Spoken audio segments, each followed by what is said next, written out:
Today, from the Uber Arena in Berlin, Germany. The legacy of this great sport and the World Heavyweight Championship belong to me. The ring general, Gunther. Now you got your title shot at SummerSlam because you beat me at King of the Ring. But did you really beat me at King of the Ring? The Viper, Randy Orton. The people know it. I know it. There needs to be a Gunther Orton sequel. For the World Heavyweight Championship. WWE Bash in Berlin. Today, from the Uber Arena in Berlin, Germany, comes a brand new event. This is going to be wild.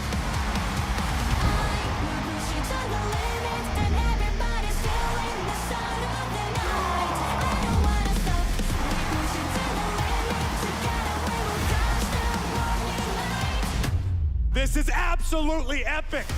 WWE Bash in Berlin. Today, 1 p.m. Eastern, 10 a.m. Pacific. Streaming exclusively on Peacock. He's got Orton's shoulders down. Gunther with the win. He's king of the ring. Wait a minute, Cole. I'd love to get another angle of that pinfall attempt. Today, from the Uber Arena in Berlin, Germany. The legacy of this great sport and the World Heavyweight Championship belong to me. The ring general, Gunther. Now you got your title shot at SummerSlam because you beat me at King of the Ring. But did you really beat me at King of the Ring? The Viper, Randy Orton. The people... Then, now,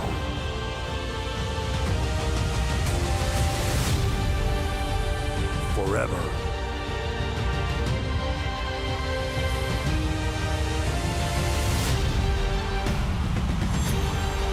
Together.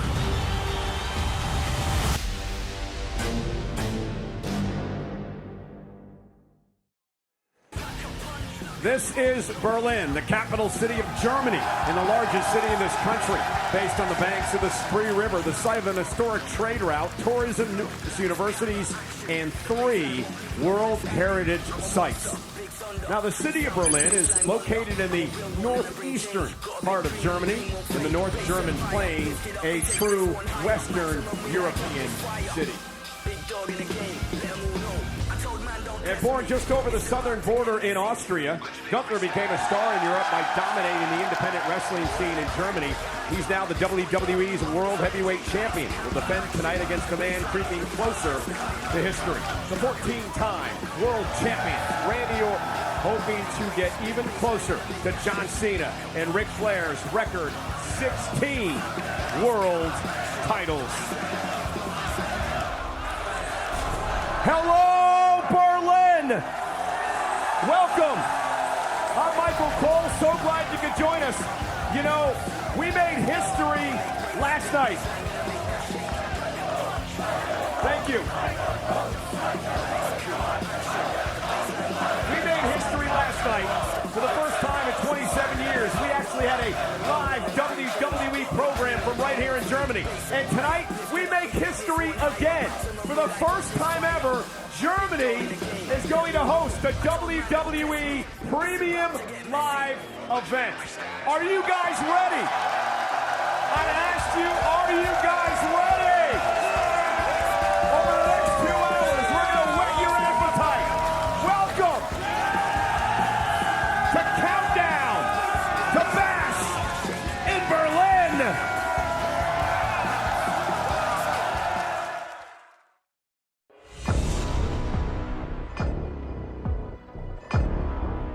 In the world of professional wrestling, one word drives everything. Momentum.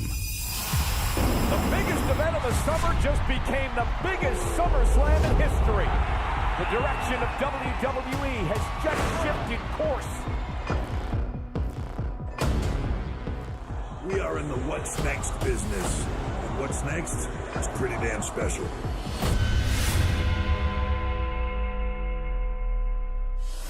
WWE is certainly finding its footing overseas lately. This time, its destination, Berlin. The cool thing about going overseas, the crowds are so unpredictable. You'll be in the sea of people. It's a surprise to us. It's a surprise to all the superstars. Crazy crowd. The camera is bouncing.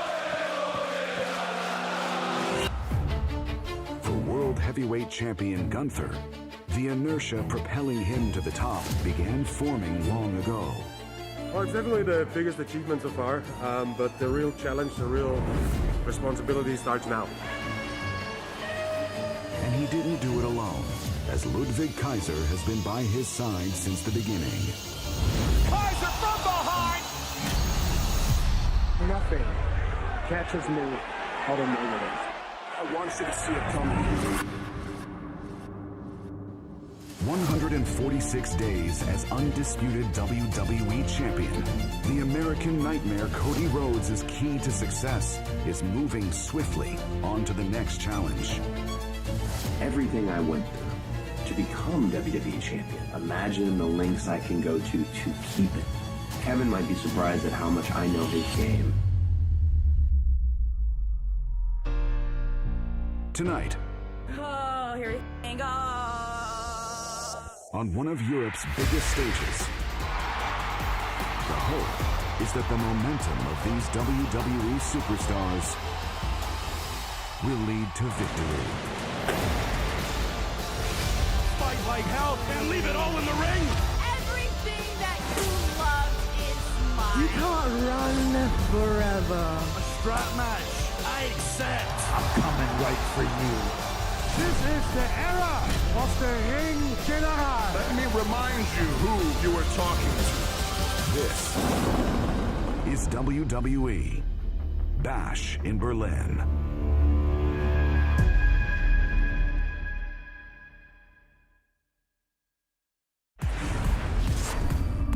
And now, WWE presents Countdown to Bash in Berlin. Well, from Friday Night SmackDown, he's the undisputed WWE Champion, the American Nightmare, Cody Rhodes. Yet another title defense at a premium live event against this man, his friend, but a man starved for a singles championship. It's been over 7 years since Kevin Owens has been a singles champ. What will he do to make that a reality tonight? The Terror Twins are here as well. Damian Priest and Rhea Ripley, former world champions, former leaders of the Judgment Day. Before that all changed at SummerSlam, they look to exact revenge in a mixed tag team match against the Bonnie and Clyde of WWE. Two-timing Dominic Mysterio and his witchy girlfriend, the Women's World Champion, Liv Morgan.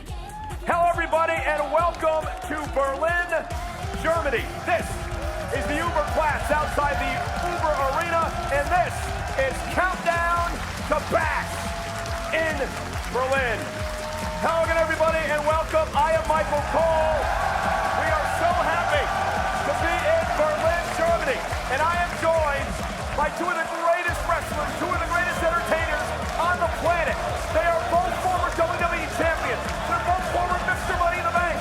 First off, Big E, welcome.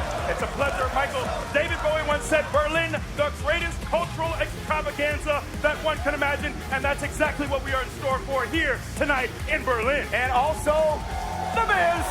Yes! Michael Cole, I have felt the energy since kickoff yesterday, then SmackDown. Now we are here at Bash in Berlin, and I'm still feeling the energy from this Berlin crowd. Well, we are going to get so much from Big E and Miz over the next 2 hours, but let's show you what is on tap tonight for Bash in Berlin. It all starts off with Cody Rhodes and Kevin Owens, and there was a interesting tidbit on SmackDown last night. Kevin Owens claims that Cody Rhodes has a knee injury. Is it true? We'll dive into that throughout this show tonight. They meet for the undisputed WWE title. Also, 13-foot-long strap. One on the wrist of Drew McIntyre, the other side on the wrist of CM Punk. They will bash it out in a strap match in one of those personal rivalries we've ever encountered here in WWE. Revenge on the mind of the Terror Twins. Rhea Ripley and Damian Priest They go face-to-face with Dirty Dom and the women's world champion, Liv Morgan, tonight. The women's tag team titles are also on the line. Bianca Belair and Jade Cargill, who lost at Clash at the Castle in Scotland to Fire and Dawn, but were never pinned in a triple threat match. They meet tonight for the women's tag team titles. And, well, the man who cut his teeth on the wrestling scene here in Germany, the ring general, Gunther, the world heavyweight champion, takes on Randy Orton, seeking his 15th world title. We got correspondents all throughout the Uber Arena. Let's check in first with Kathy Kelly.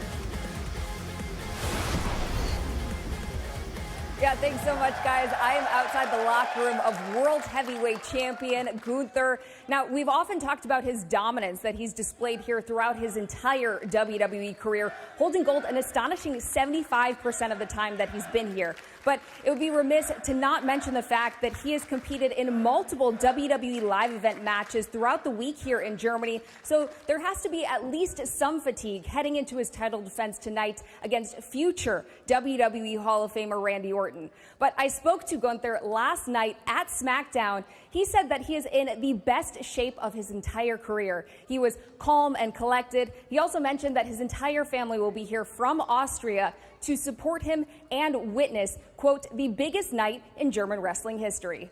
Hopefully we'll have an interview with him later on this evening, but in the meantime, send it over to Byron Saxton. Byron? Hey, thanks so much, Kathy. Appreciate it. You know there's a lot of ancillary factors surrounding this match, but the only factor that really matters to Randy Orton is history. Now, if you have followed Orton's career, you know that 20 years ago this month, Orton became the youngest World Heavyweight Champion the WWE had ever seen at the age of 24. Fast forward 20 years, and here we are, the first ever premium live event in Germany, and a chance to win a World Heavyweight title that was created a year and a half ago, a title that Orton has never held. History. So tonight, Orton's not really concerned about the possibility of a hostile crowd or what Gunther has had to say about his family or his demons. Randy Orton's only concern is being inscribed in the history books as a 15-time World Heavyweight Champion. With that, I send things over to Jackie Redmond, who has some information on another high-stakes battle here tonight at Bash in Berlin. Jackie? That's right, Byron. Doors just opened here at Uber Arena, so fans will be filing in very shortly ahead of what marks yet another chapter in the saga between Drew McIntyre and CM Punk. And considering this is a strap match, we certainly expect it to be violent here tonight. We all know this is about more than just winning for these guys. They want to hurt each other. It's personal, which Punk told me is the exact reason he requested this be a strap match to begin with. When asked what state he plans to leave Drew McIntyre in tonight, Punk told me, quote, bloody and broken. And when I say broken, I don't just mean physically. Cole, back to you. Thanks a lot, Jackie. We'll get into the Punk McIntyre match throughout the Countdown show. But I want to start, guys, with Randy Orton versus Gunther. Biggie, let's start with you. Obviously, it's pretty clear that the majority of Germany will be in Gunther's corner tonight. How does that affect the Viper? Look, first of all, let's take a second to acknowledge all the love that Michael Cole is getting here in Germany. Thank you. The well-deserved love. But you know, one of the things I find really interesting is obviously there's a lot of love for Gunther here. But I feel like the fans here haven't turned on Randy. There's still a lot of love and respect for what Randy has done. I think also knowing that Randy had an opportunity to come back and have this second chapter in his career. He didn't know if he'd have this opportunity to be back in the ring, and I think he appreciates it. He's here in the moment. He's present and realizes this could be his career, could end at any moment. So I think we're going to see the very best of Randy. He's coming after legacy. He's coming after world titles. Hey, Miz, I wanted to ask you about this because Randy, it's been a number of years since he's been world champ. He's been stuck on that number 14 number for a while. And it's sort of a parallel to you. You've been stuck on that number 8 as the Intercontinental Champion for a long time. Rub it in. Why don't you, Michael? I'm not rubbing it in. The point I'm trying to make is, how difficult is it to get close to that record? Like, you would tie the record if you get tonight. What's going through Randy's mind? Thank you. I am very awesome. And the fact is, it's hard to get your first WWE championship. It's very hard to get the second. To go through 14 times, Randy Orton knows how to become a world champion. He knows what he has to do to defeat a Gunther. But Gunther, he's been in here, a little over 2,000 days? 1,564 of those days, he's had a title around his waist. He is the longest Intercontinental Champion in history. And I think, in his mind, in his hometown, he's not going to be embarrassed. And he's going to become the longest World Heavyweight Champion in history in his mind. Both of you guys have spent a lot of time on the road, obviously doing live events before premium live events. And you heard Kathy Kelly talking about perhaps fatigue could set in for Gunther since he's worked all week long throughout Europe, and Randy hasn't. So is that going to be a factor tonight? What do you guys think? It can be, but conversely, it's also staying fresh. You know, oftentimes in sports, if you're sitting around waiting for the playoffs, you can get cold, you can get rusty. But I think having those reps of knowing I've been in this country, performing every single night, allows you to stay fresh. You don't have to get back in ring shape. You don't have to be in that mindset because you're doing it every single night. Being in the ring with Gunther when he was Intercontinental Champion, I remember getting pinned and getting beaten by him, and literally thinking, this guy is going to be a world champion. In my mind, I knew right then and there, there's something about him, there's something about his stamina, his endurance, his willpower that allows him to be the world champion caliber. And I don't think a couple shows in Germany is going to fatigue him. I think he's ready, and he's ready to go in front of this Berlin crowd. Well, you know, earlier this week, I had the opportunity to sit down with Randy Orton, and he echoed a lot of the same things that you said, Miz, about Gunther. This interview is very controversial. There are some mic drop moments, but it's typical Randy Orton.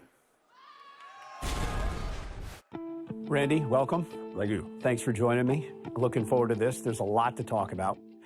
I want to start back at Survivor Series, November of last year in Chicago.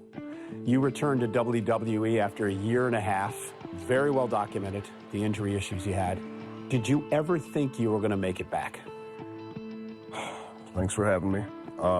Gosh, there was about 6 months that went by while I was out for that year and a half where I thought that was it. My career was over. And it hit me like a semi-truck. I mean, that's who I am. Being a professional wrestler, being a WWE superstar is everything. A lot of agony I went through because of how they approached the surgery, but the finished result, the end result at about 3 months was like, oh my God, I can start training again. And then I slowly started the recovery process, and I found myself stronger in the gym, recovering very quickly. And then before I knew it, I was, calling Hunter and saying, hey, I think I'm ready to go down to the PC and start training again. The agony was obviously worth it because when you walked out at Survivor Series in Chicago, it was a monster pop. Walk me through that. What did that feel like? I was so nervous. I think this happens to a lot of guys. I've talked to Sean and Steve and Hunter and Taker about it, in fact, where when you're on the shelf for a good amount of time, you come back. It doesn't matter who you are, even those guys I just listed. It's easy to get in your head and wonder, are they going to remember me? Are they going to give up? Are they going to care? My confidence level was like around a 3 or a 4. Like, it took me probably until around WrestleMania to where I was like, okay, I'm good. Yeah. The Survivor Series is weird because you walk out and you get this monster pop and Randy Orton's back. Sure. And then at the end of the show. Okay. Yeah, I didn't know if we were going to go there or not. Yeah. CM Punk makes his return. Sure. Tell me what you felt at that moment. So Triple H is like, hey, I need to talk to you. So like an hour before the show starts, he sits me down and he said, hey, so this and that and da-da-da, glad to have you back. Oh, one more thing. Punk's coming back and he's making his return tonight. And I was like, excuse me? Are you f***ing with me? But, this is my first day back in a month and a half. So I'm just like, okay, cool. And as I'm out there and I'm awaiting Punk, I realize, like I had my moment. He comes out, he has his moment. I was okay with it after the fact. But going into it, it was a little bit of a mind. In the end, I'm glad he's back. We had a couple great conversations since he's returned and just kind of look back at that day and laugh, A lot has changed in WWE. For the better? 100% for the better. Once I got back on the road, I realized, like, oh, wow, like, from a creative standpoint, things just operate so much more smoothly now. The morale in the locker room has also changed. We get to go home and rest. Oh, your daughter's being born? Sure, you can have off. Oh, you've been working hard for 3 years? Take a couple weeks. And if you have the majority of your talent healthy and happy, your shows are going to show that. And the fans are going to enjoy that. WWE isn't the only thing that's changed. Randy Orton's changed. Oh, a little bit. If you could go back in time and the Randy Orton of today could talk to the 23-year-old Randy Orton who started in this company, what would you tell him? Don't do what those other guys are doing. It was one of those examples of too much too soon. But if that wouldn't have happened to me, I don't think I'd be sitting here now. And it's kind of cool. Like if I think about from the fans' point of view, they've seen Randy Orton grow up, it was fun for me. I hope they had a good time too. Well, and I've had the honor of calling most of your stuff since the beginning, you know, and just following that ride. Now the fans are on your side a little bit more. Does that affect your approach at all, what you do in the ring? I'd have to say it does. I remember a John Cena, earlier in my career. But looking back, it was a very, cool, teachable moment for me because I realized, like, how a good babyface interacts with the fans, not only on camera, but off camera too. So a younger Randy Orton would look for the most vulnerable child in the first few rows and lock eyes with them. And I would make it like my job to try and get them to cry. And there might be a little part of me that still would like that, but I've suppressed it so much.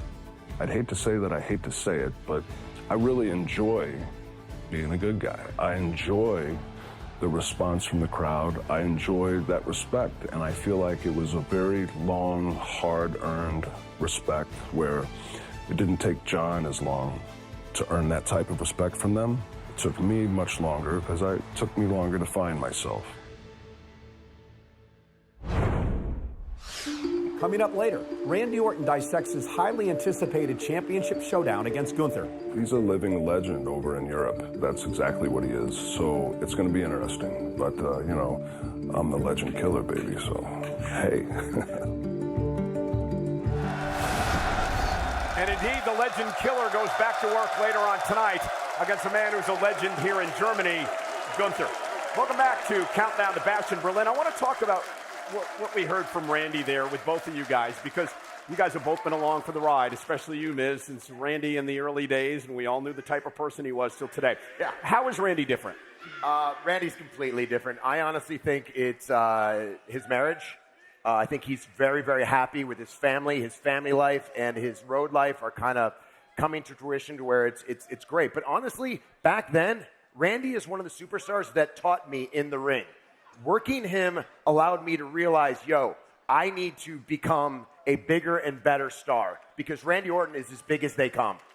You know, and a lot, Big E, has been made over the years about Randy's commitment to the business. And he was always a superstar, right? But he had all that natural talent, never really had to work hard for it. And there was a lot of question about his commitment. I think we learned a lot when he got injured and spent a year and a half trying to get back here, what his commitment level was really at. Very much so. It definitely gives you a certain perspective when you realize this could be the end.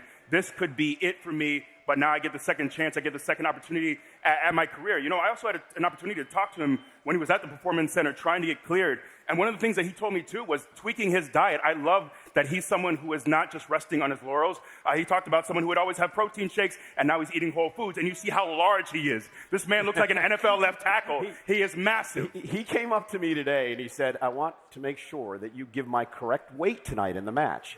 It's 285 pounds. He's a tank. For Randy Orton. Well, also to come tonight, it's a great sit-down interview with Corey Graves and Cody Rhodes and Kevin Owens that you're not going to want to miss. A good insight from both of those. But we are on the road to Bash in Berlin. It's the first ever WWE Premium Live event right here in the country of Germany. We'll be back with more from the Uberplatz outside the Uber Arena in just a moment.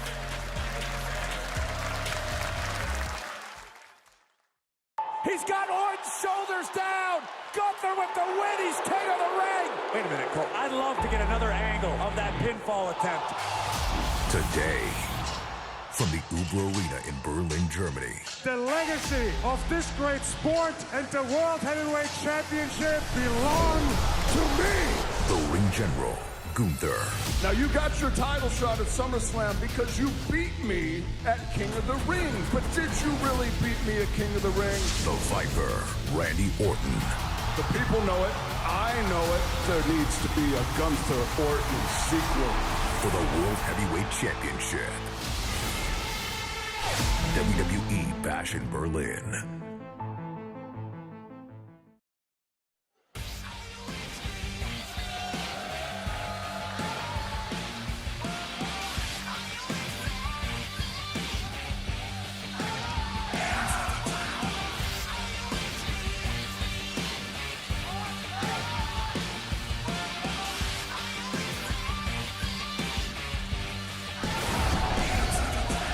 Thank you guys so much. As you can see, we are out here with the WWE Universe outside the arena.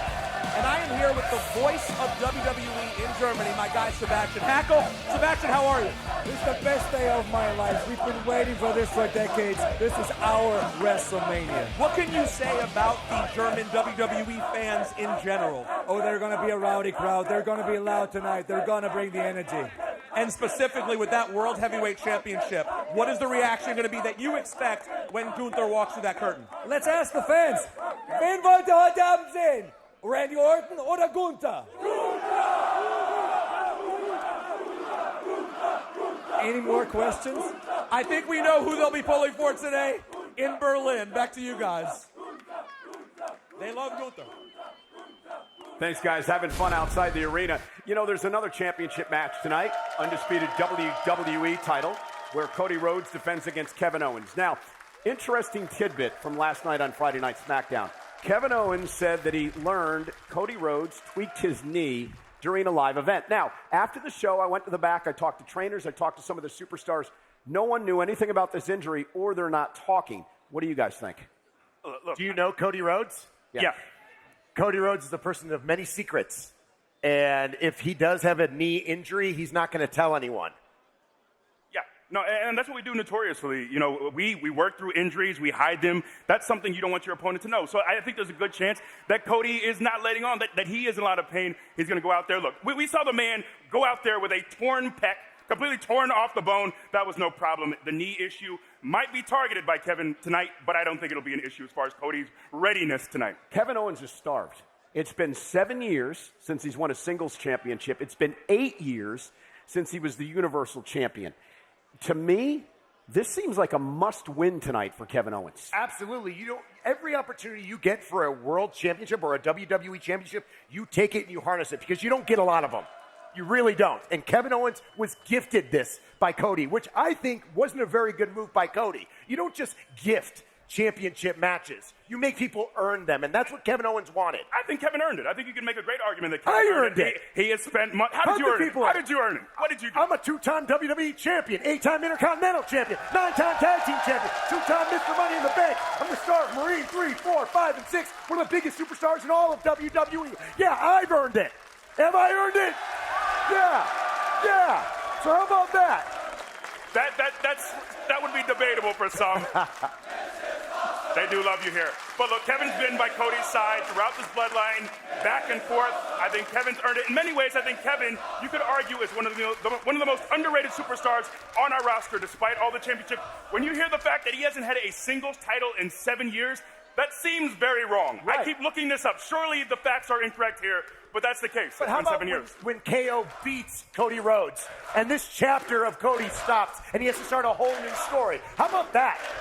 And Cody did that to himself, even with a bum knee or no bum knee. But you know Cody, he wants the best, and Kevin's the best. He wants the best, and to make a great reign, that's what it takes. You don't want to beat a bunch of chumps. You want to beat the best of the best, and that's Kevin Owens. Corey Graves had the opportunity to sit down with Cody Rhodes and Kevin Owens at the same time. We'll bring you that interview a little bit later on in the Countdown Show. But coming up tonight at Bash in Berlin, the women's tag team titles will be up for grabs. Fire and Dawn defend against Cargill in Bel Air. Bash in Berlin.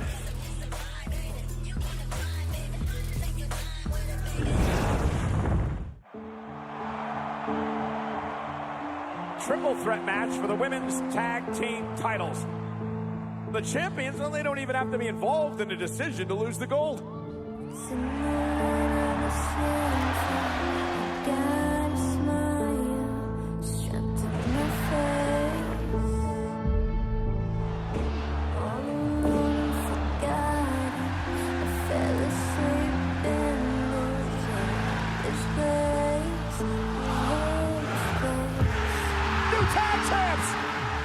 Belair and Cargill did the damage. Dawn picked the bones. Scottish pride is fully restored by Fire and Dawn. When you're champion, you have all the power. And right now, we have everything. These past couple months have been really rough. Now, Alba and Isla have been ghosting us ever since they got those titles at Clash. Jade, Bianca, we just love how passionate you are about our titles. When it comes to a rematch, come and get them. Unholy union for the defense against the former champions, Cargill and Belair.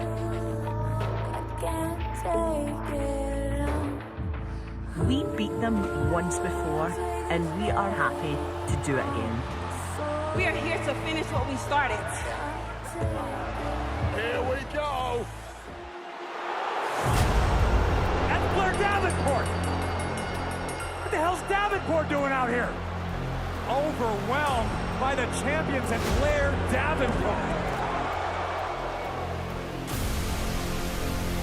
Week after week, Alba and Isla find a way to duck and dodge us and get over on us. Week after week. Hang on! Naomi evens the odds. Completing the big three from WrestleMania. Blair stuck her nose in our business, so here is our answer. The power of Cargill unmatched. Belair takes everyone down. This has got to be a major confidence boost for Bianca Belair and Jade Cargill. Let's be real. This is more than just a match. Now, you scoffed at us going into Clash at the Castle. Well, look how that turned out. But failure is a part of the process, and you can't be afraid to fail. We define our own legacy.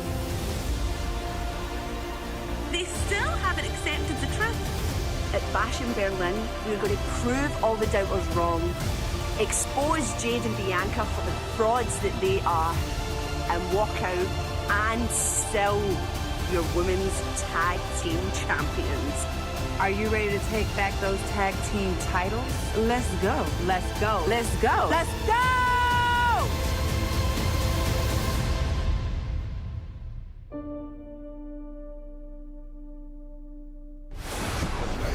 And the tag champs are here, no doubt. They've been defying the odds since winning the tag team gold in June back at Clash at the Castle in their homeland of Scotland.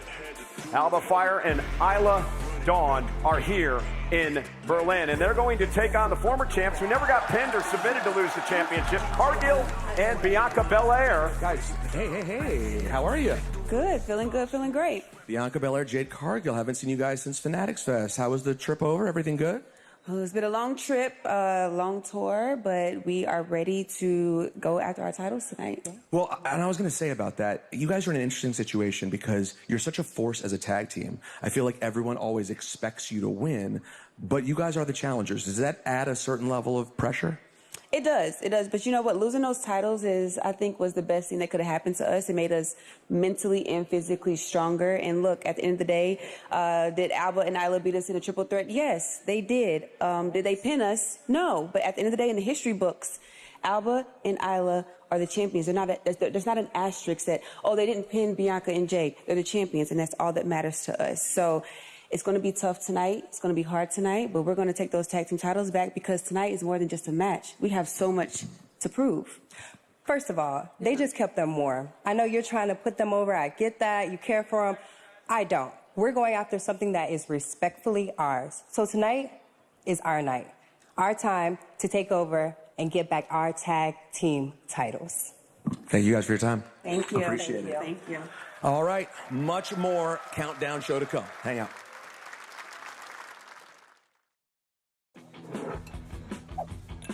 You know, I love riding motorcycles.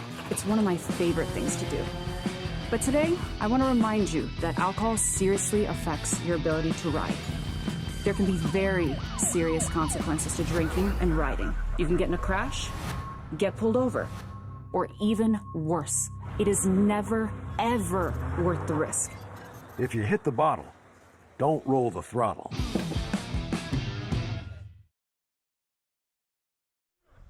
And this segment is sponsored by NHTSA. If you hit the bottle, don't roll the throttle. Ride sober or get pulled over.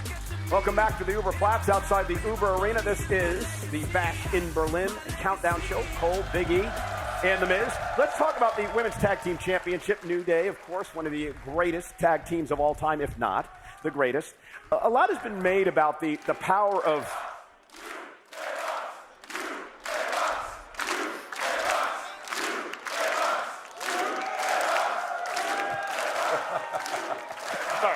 A lot has been made of the power team, the former champs, Bianca Belair and Jade Cargill. But we have to remember that Fire and Dawn have been together for like a decade. Best friends, coming both from Scotland. That has a lot to do with this whole chemistry thing, right? Yeah, and I think a lot of the discussion has been about Jade and Bianca, and I get it. Naturally so, they're incredible athletes. But not enough talk has been about Alba and Isla. Also, Alba is back here in Germany. She's wrestled for WXW many, many times, cut her teeth here. And I think being here in Europe, defending those titles, means a lot to Isla and Alba. They're a team that have been together for quite some time. Again, the only women who have held the NXT women's titles and the WWE Women's Tag Team Championships. That means something. That cohesiveness, that time together, that chemistry together really means a lot when it comes to tag team wrestling. Miz, what makes Bianca and Jade so special?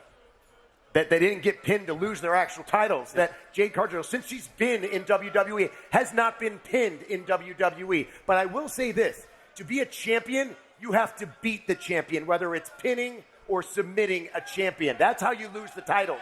So I think Isla and Alba have that advantage going into this match. Well, and again, it's the Women's Tag Team Championship match still to come tonight. Fire and Dawn against Jade Cargill and Bianca Belair. We also have a mixed tag team match at Bash in Berlin.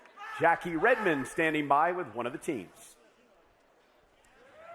Guys, thank you so much. Liv, Dom, your match tonight is one of the more personal and polarizing on the card. And despite a lot of fans sympathizing with Rhea and Damian, the two of you have said that you feel like you're the ones that have actually been betrayed here. Why do you feel that way? Oh, wow. I kind of feel like that's a dumb question, Jackie.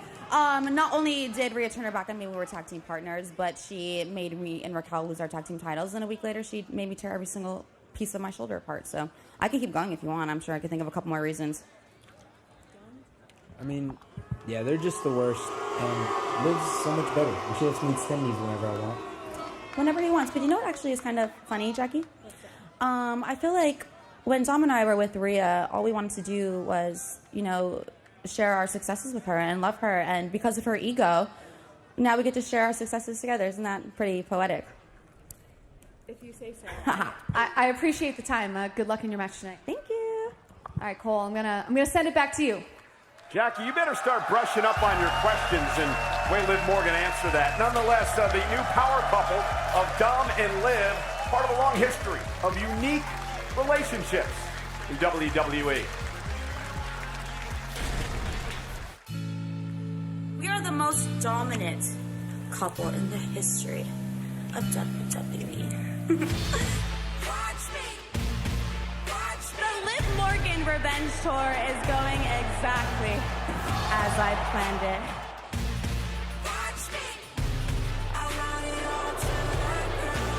Dominic, you sorry two-timing son of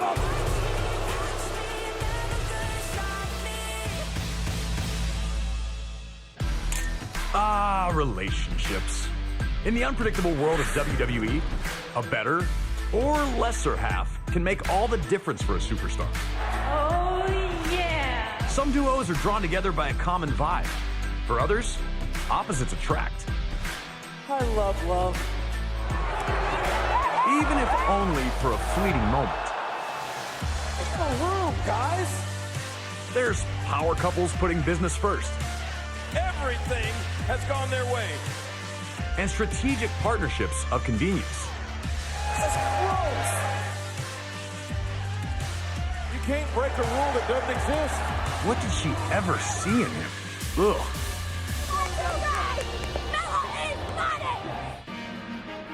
Here. There's even room for royal unions in this universe. Rise, peasants. Rise! The roller coaster of emotions that come with any amorous bond are there for all the world to see. There's passion, anger, heartbreak, shock, Oh my God! and more heartbreak. We've seen combinations that are downright bizarre. I thought you were supposed to wear a white dress. Unions that push the envelope of public decency. Oh my God, Tori's dead. And couplings straight out of a Shakespearean tragedy. The Dudleys, the Hollies, they're fighters. They're gonna fight. There's nothing they can do. The hopeless romantics in the WWE Universe want to see every new fling end like their favorite rom-com. Pronounce that you are husband and wife. That is beautiful. But sometimes, swiping left on a new spark can avoid the inferno of a jilted sweetheart's scorn. Dominic, you stabbed me in the back. It just wasn't deep enough.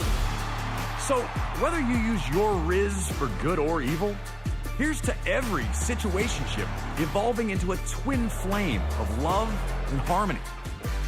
It's Liv Morgan saving her love, Dominic Mysterio. Or maybe in this crazy world, we'll settle for it. It's complicated. Ain't love grand?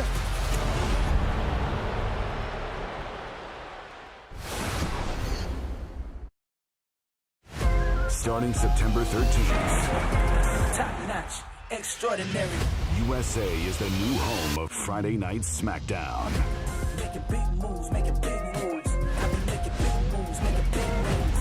It all goes down on Friday Night SmackDown. Starts September 13th, 8/7 Central. Only on USA. Making big moves.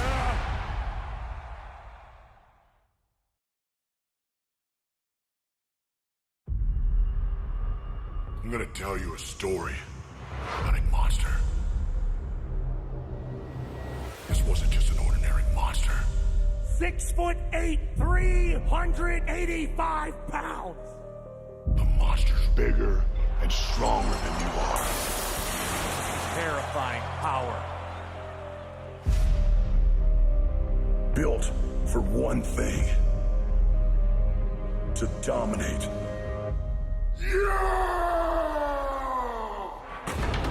Braun Strowman is a one-man wrecking machine. Strowman is annihilating everything in his path. I've smashed tables and broken ladders. I've tossed around grown men like beanbags. Oh my God! You have no idea what I'm capable of.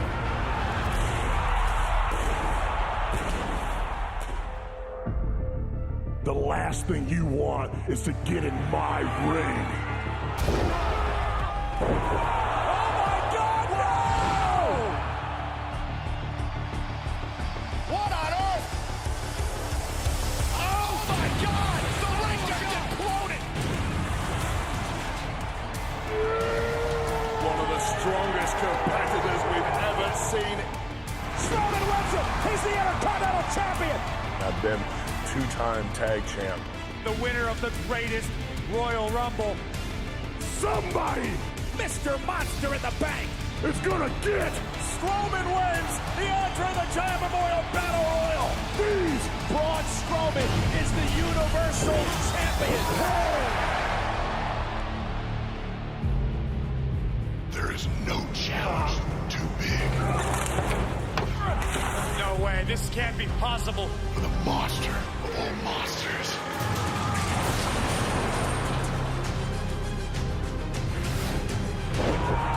So quick yet so powerful! brutality, pure decimation. I'm gonna continue rampaging on my path to destruction. It's like you're looking at a modern marvel. 400 pounds of meat muscle. Oh my God! I'm just different. He's even bigger and badder than before. Wreaking havoc for anything that steps into my way. That's one big son of a bitch! Who the hell wants to get in the ring with this monster? Braun is just enjoying himself here. Monsters have come before, they will come after. Catastrophic. But here, now, the monster of all monsters is back, and nobody is safe.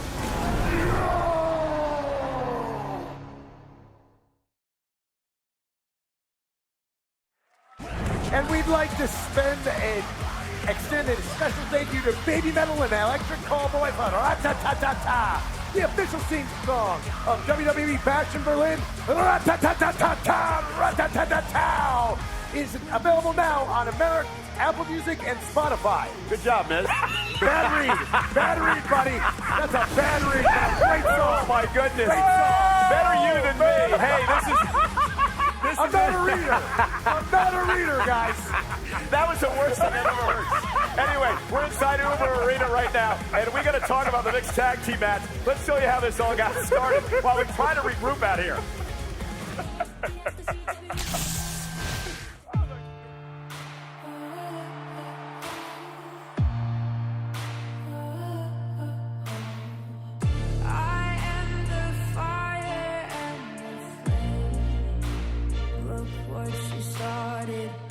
Rhea's gonna be crying because tonight I end the Liv Morgan Revenge Tour when I end Rhea Ripley.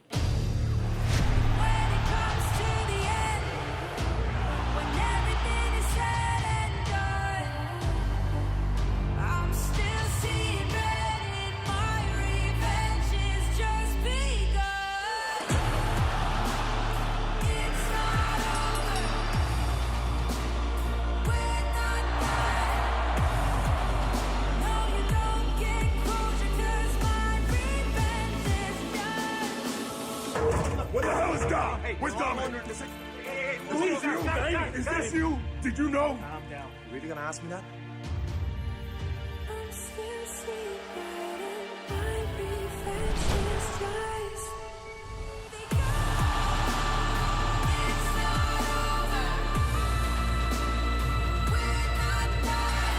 SummerSlam will be forever known as the implosion of the Judgment Day as we know it.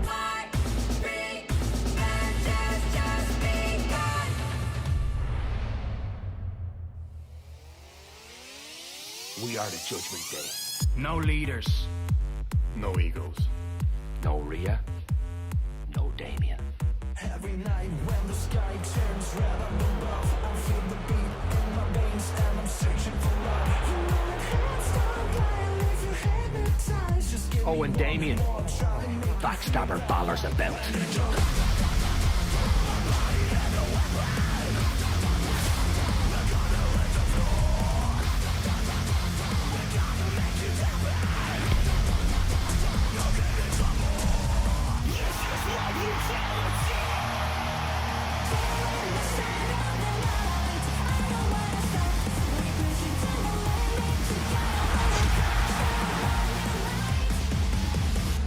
This new lame version of the Judgment Day trying to take us out. The Terror Twins stood our ground while these clowns ran. Well, for Liv and Dom, your days are numbered because at Bash in Berlin, you two officially receive your punishment. We didn't become the most destructive forces here within the WWE by being the good guy. And at Bash in Berlin, the Terror Twins, they're gonna show no mercy.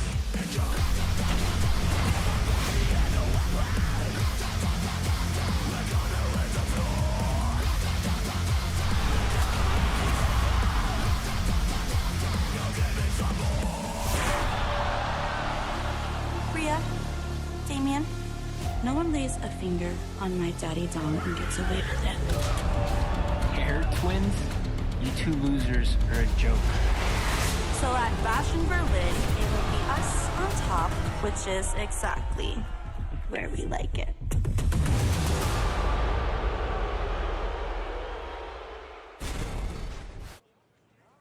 I'm here with Damian Priest and Rhea Ripley. Now, Liv Morgan has been flaunting around her title and Dominic this week. You guys were friends, more than friends, actually, family with both of these people during your career. So is there any hesitation or regret going into this match tonight? Damian and I were very different people to when we first joined the Judgment Day. We both made regrettable decisions, yes. But Liv Morgan's little revenge tour, it's gone past revenge.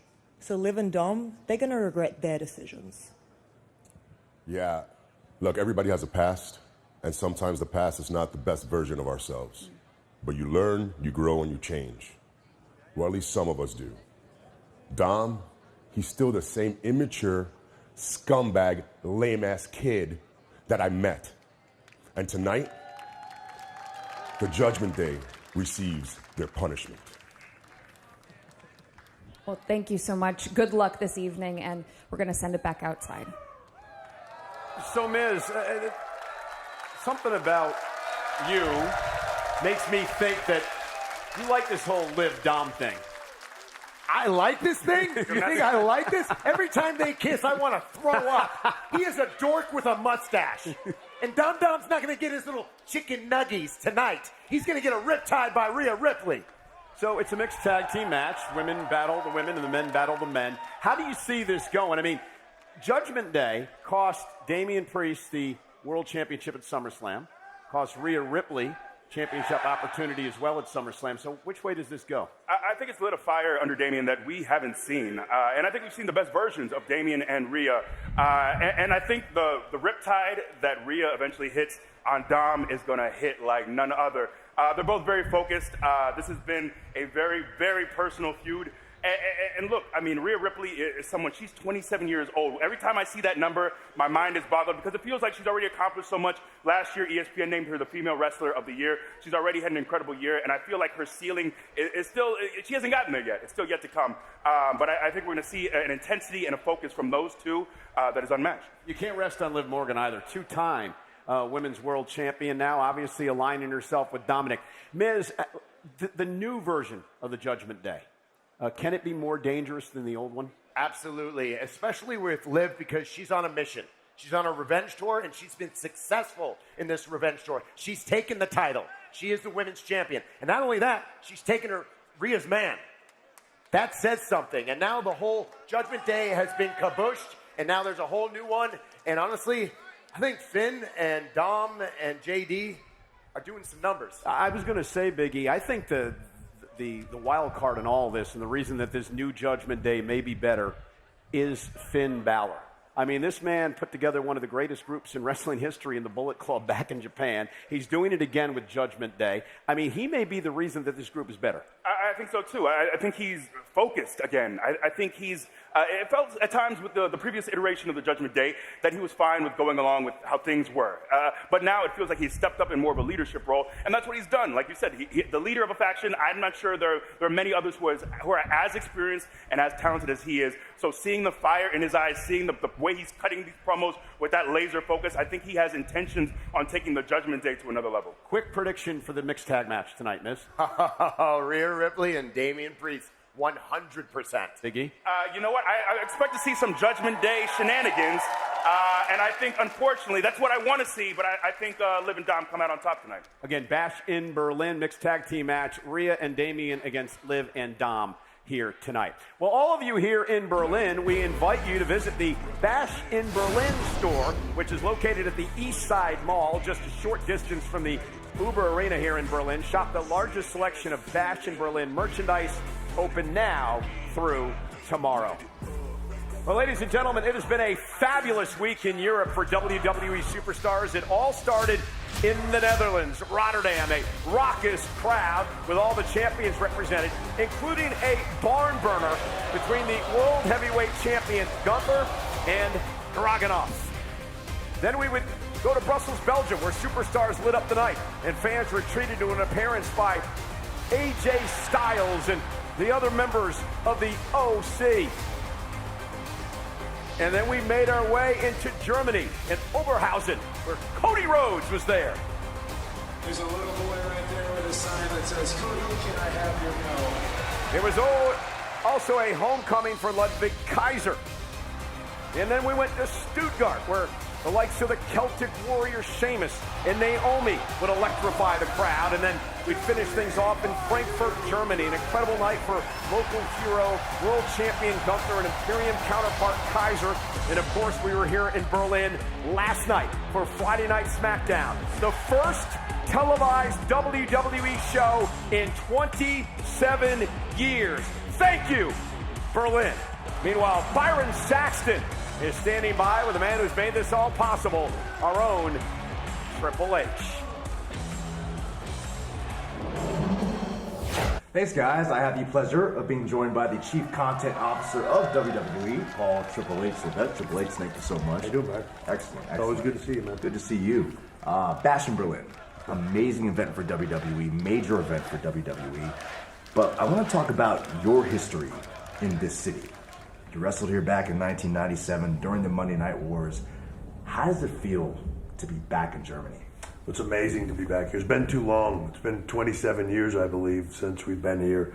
As you said, last time I wrestled here in 1997, I had the privilege, the honor of wrestling Bret Hart here in front of about 6,000 fans at the time, the height of the Monday Night Wars. But Germany was always one of my favorite destinations. You know, I don't know if it was especially over the years, the Motorhead thing might have had something to do with that. They were big Motorhead fans. But, you know, as I said, 6,000 people with Bret Hart here, height of the Monday Night Wars. Now we're here 27 years later. It is massive tonight. We will have over 13,000 fans here, sold out. It's the hottest ticket in town, and they're going to get an incredible event. You know, this is, we're going to make some history here tonight, Byron.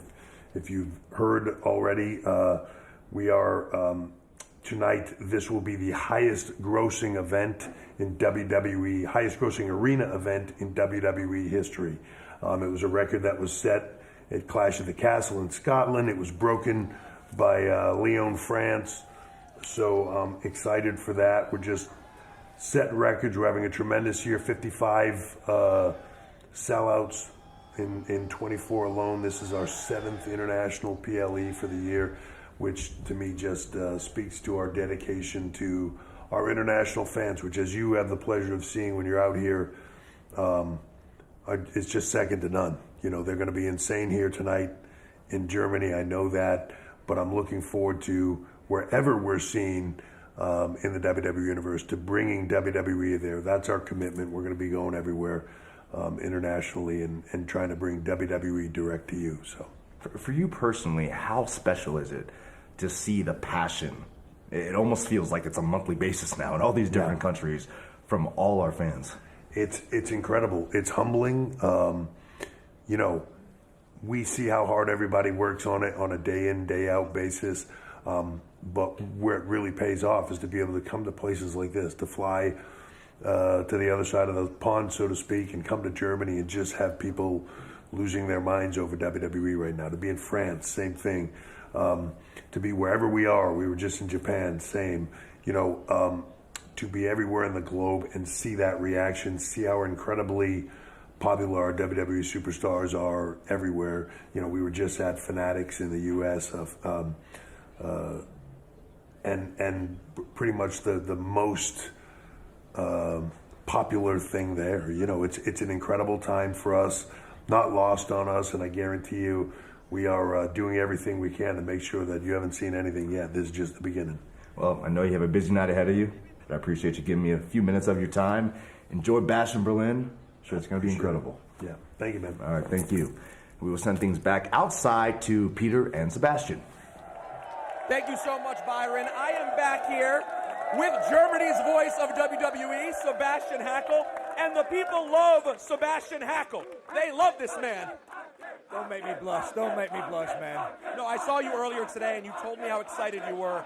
You've been the voice of WWE here for over 15 years, but you've also been on the wrestling scene in Germany for such a long time. What can you tell us about a young Gunther rising up in the scene? I shared locker rooms with the guy, and I'm not easily intimidated, but when he was sitting in that corner in that locker room with the belt over his shoulder, you were scared. He was the man. He was the A guy, the number one guy. So you're not surprised right now that he's here defending the World Heavyweight Championship? Not at all, and Ludwig Kaiser either. I mean, I told him in 2014 at a small show in Munich, you're the guy. You got a good look. You got the six-pack going. You have the WWE look. You're going to make it. And now here we are, these guys. Here we are, 10 years later, and we're rocking Berlin. Unbelievable. The fans have been amazing. We've been hanging out talking to people, as you can see. We have a big fan of the Terror Twins. We have some CM Punk fans as well. Can you ask the crowd? You wanted to ask me who's going to win, Drew or Punk? We got the answer here. Yeah, I think they're very clear. It is a CM Punk situation in Berlin. Back to you guys. Thanks, Peter. What a wild weekend for WWE. Of course, SmackDown was last night. Of course, Bash in Berlin tonight in Berlin, Germany. Then we fly all the way to the western part of the United States tomorrow, Sunday, in Denver, Colorado, the Mile High City. It's NXT No Mercy, headlined, of course, by Paige versus Henry, Perez versus Parker, and Monday Night Raw, live in Denver. Well, it's been an amazing week interacting with the locals, and coming up next, we take a taste of Berlin as I, The Miz, the most must-see superstar, visit all must-eats here in town. It's bratwurst and beer gardens, and all that's good about the Berlin cuisine. You do not want to miss Main Event Menu. It's about to be awesome. Good read. Like that?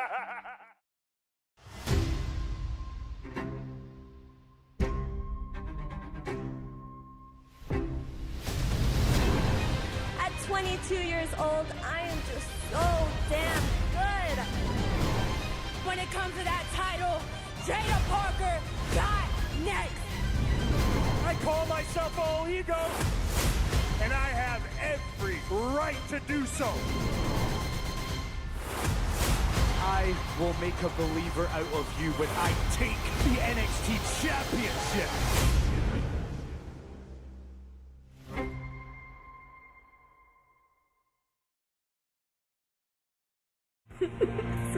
That's so bad. That's so bad. Why would we do this? The greatest villain of all time was definitely Ivory, but I do not believe that she was a villain because she was just making sure people understood the rules, and that's very important, especially with the WWE roster. As the billion-dollar princess, I think there was no heel greater than Stephanie McMahon. Personally, my opinion is that Vicky Guerrero is the best villain of all time, the most influential, and especially to me. Excuse me! Greatest wrestling villain of all time? Me. Next question. See, the greatest villain right now? Dom's pretty bad. Dom is pretty bad. And he's pretty bad. Yeah. On the girl's side, Nia. Oh, yeah. Dominic Mysterio. He's a rotten son. He is a cheater. Probably Logan Paul. He is just the worst. Just the worst. Do I need to elaborate on why it's me? What movie character would make a great WWE villain? Rose, because you didn't let Jack on that damn door. You let him die. You let him sink. Maui, clearly. Because he actually came here. He was huge. What can I say except you're welcome? She let that man die. And, I don't know. It doesn't sit well with me. There's so many. But I would go with Scarface. We've already had a somewhat version of that with Big Scott, Razor Ramon, so I would go with Scarface.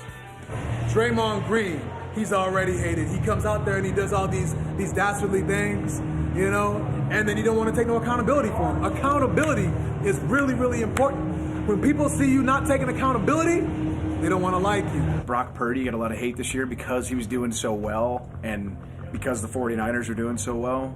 Conor McGregor, I think, would be a pretty good villain, but I think he lifted a lot of his act anyway from WWE-style villains. The most villainous moment in WWE history. Undertaker hanging Big Boss Man. Good luck trying to find a worse one than that. When Eddie Guerrero finally snapped and just ripped Rey Mysterio's mask and gave him a brainbuster right on the steel steps, just blood everywhere. Son of the boss. Talking about that boy Cody's mama. Come on, dog. Whooping them? Or Big Boss Man dragging Big Show's dad's casket behind our car. Okay, and I'm going to go Dominic Mysterio coming into SoFi Stadium in a police car because he got arrested for, like, nothing. Like, he was barely in jail. Man, when Randy Orton DDT Stephanie and Triple H was handcuffed and she was laying there unconscious, we know what he did, and we saw Triple H's reaction after. That was by far the wildest thing. Here in Berlin, the food's as daring and diverse as the city itself. From bratwurst to beer gardens, you come for the cuisine, but you stay for the culture. I'm The Miz, and this is Main Event Menu, and it's about to be awesome!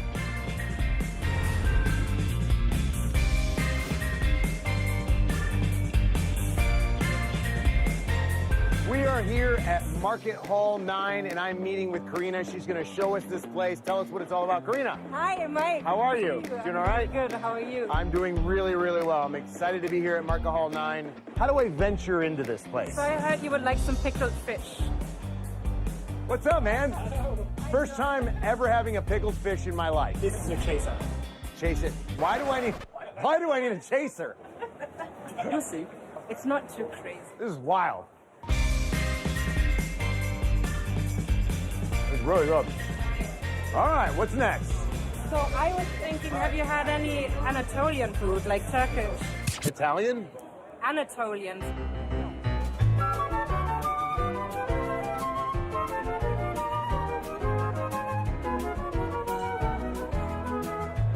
I see why you're always packed. Hi, how are you? I'm very good. Doing all right? Oh man, you're buff. I work out here and there. We got the best kimchi you'll ever taste. Hey, amazing. All right, Karina, this place was absolutely incredible. So I am certifying Market Hall 9 an A-lister.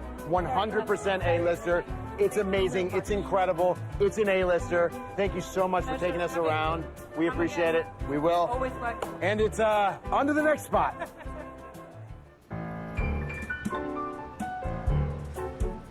So, man, how are you? Good. Thank you very much for having us today. Man, you're welcome. We appreciate it. I'm excited about these donuts. Are you ready to try some?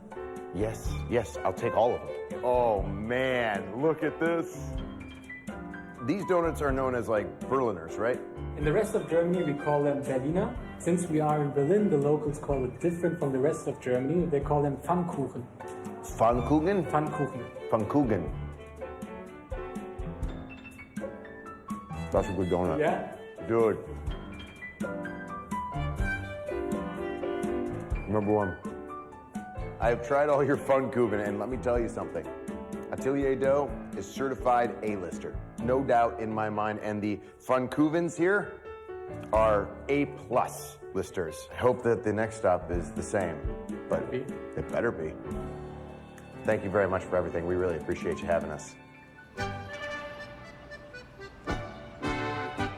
I've eaten a lot of food today. I need to wash it down with the quintessential German thirst quench, which brings us to Berlin's oldest beer garden, rich with history, on tap since 1837. 600 people in this bad boy. This is Prater Garden.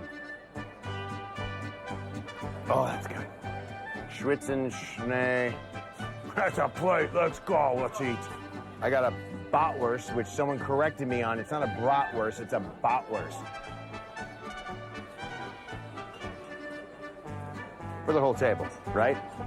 It's been a blast here in Berlin. I've eaten a ton of food, donuts, fermented fish, all of it. Now we're drinking beers. Thank you to all the gracious eateries that had us and made this night so spectacular. I'm The Miz. This has been Main Event Menu, and Bash in Berlin is going to be awesome! Rhodes! Oh boy, they are chanting beer here outside Uber Arena. I picked the best time to tag in for Michael Cole. I think we got donuts on the desk. We're talking about Donuts? These are not donuts. These are not donuts. What are they? These are My bad. Funkuvens. My bad. My bad. And Do I I brought get to them all try for one? you from Atelier Dough.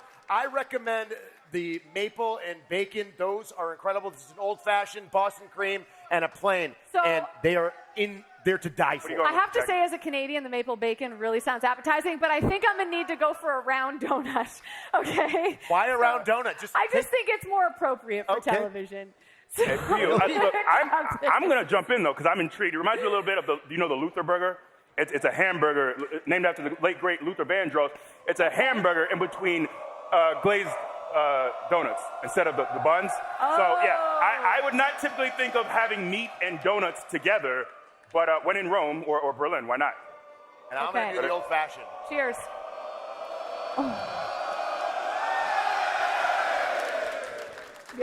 That's not bad. Not bad. Got a little crunch to it. Best donuts I've ever had in my life. It's very good. I don't know what that means. No, these I are like the sound of legit. it. Oh, here, bro. This is fantastic.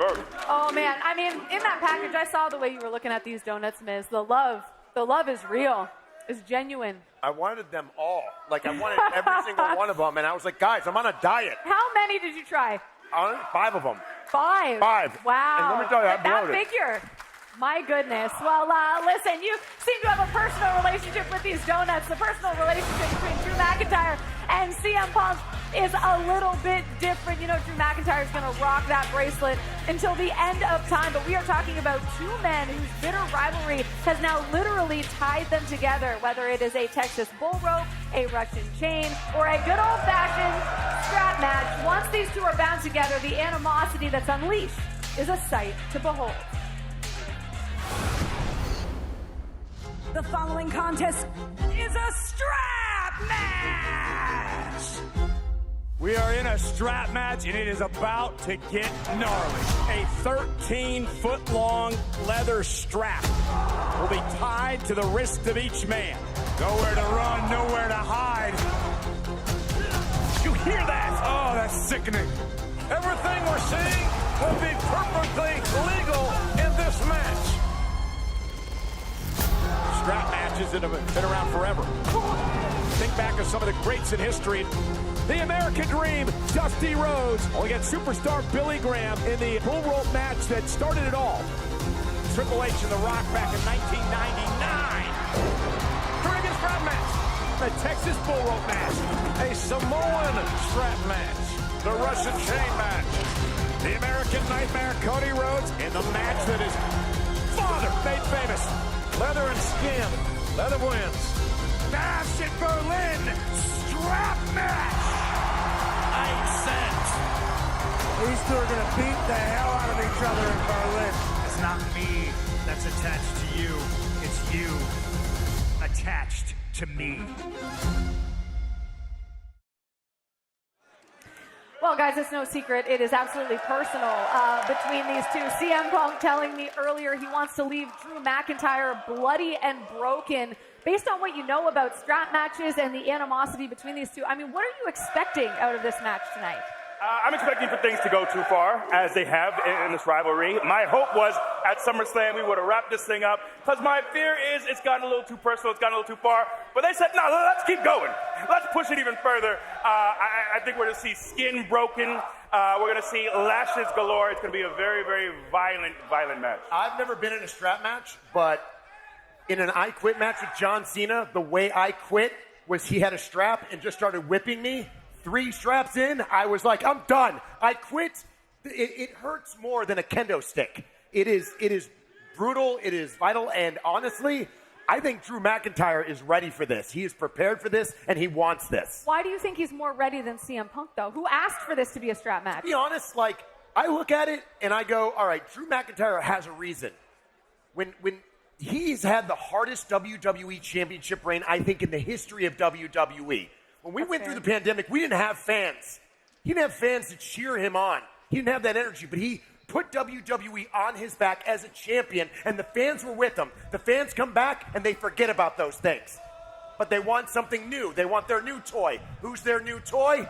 CM Punk. But the fans always get what they want. And they wanted, and they yearned, and they yelled, and they chanted his name, CM Punk, and that's exactly who we're getting right now. So this match is going to be one to be watched and one to be remembered for a long time. Like, it's going to be an all-timer. You think? Yeah, no, I definitely think so. There's so much animus going into this. And look, you talk about Drew having the upper hand because of that. And I told Drew that oftentimes, of all the people during the pandemic who put on for the company, that was Drew McIntyre. And I feel for him so much not having that moment in front of people. And then you finally get an opportunity to win a world title again. And in mere minutes, it's taken away from you again. CM Punk took that away from him. Multiple times. And by the way, and they're chanting CM Punk. Rightfully so. Drew McIntyre. But Drew has talked about this man's family. He has talked about his dog. He has taken this to a place that is extended beyond the realm of what we do in the ring. Took it to that place when he left 7 years ago. That was his prerogative. He wasn't happy here, and I don't blame him. Honestly, him coming back and being in the locker room, he's a lot happier is now than he was then. Yeah, a lot of things have changed. There's age and perspective. But I think, oftentimes we see a lot of people with Punk who have been able to bury the hatchet.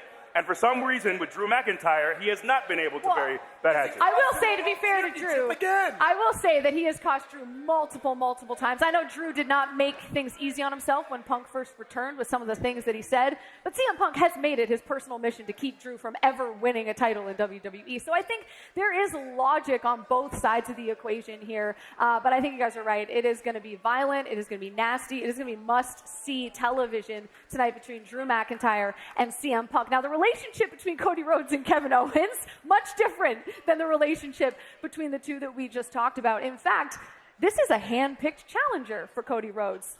What do you make of that, Miz, of Cody picking his challenge? I said this before, I don't like it. I don't like when a champion comes out and goes, hey, I'm going to give you a championship opportunity. When you're a challenger, you want to earn the right to be the challenger. And I don't think, and Kevin Owens believes that he was like, look, I haven't won in a long time. I haven't had an opportunity in a long time, but I want to earn that opportunity. I don't want you to just hand it to me because I did you a favor because you're being a friend. Because in that ring, I'm not going to be your friend. I am your opponent, and I'm going to take that title from you. Here's my thing. If you look at the long list of potential opponents for Cody, who else would you replace Kevin with? I think Kevin's deserving. Roman's going to get his opportunity. Don't you worry. That's coming. But look, Kevin is a guy who hasn't held a singles title once again in 7 years. He is a guy that when Cody needed help with the bloodline, it was Randy and it was KO. And I think we're going to see a version of KO that is going to be ready, that is going to be very prepared. He has talked about Cody and this knee injury. He's already thinking, look, this is something I'm going to target. If you're going to show up at your best. Cody said he's at his best, and I think Kevin says, hey. You think he's at his best? You think when you hear rumors about a knee injury, you think Cody's going to be like, yeah, I got an injury.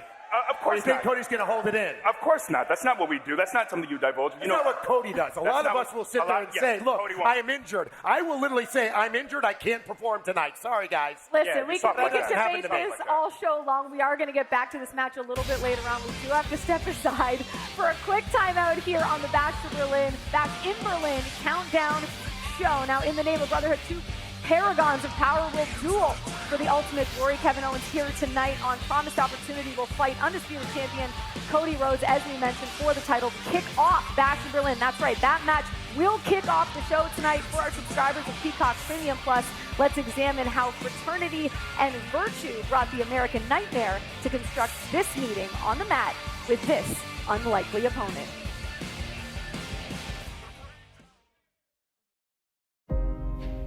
I have been thinking about who I would like to defend my championship against at Bash in Berlin. Kevin, I'd like to face you. I don't deserve a title match. I really don't. Title matches need to be earned. I've done nothing to earn it. Look at my win-loss record over the last year. I don't deserve it. I appreciate it. I really do. But I'm not the guy, man. I'm not.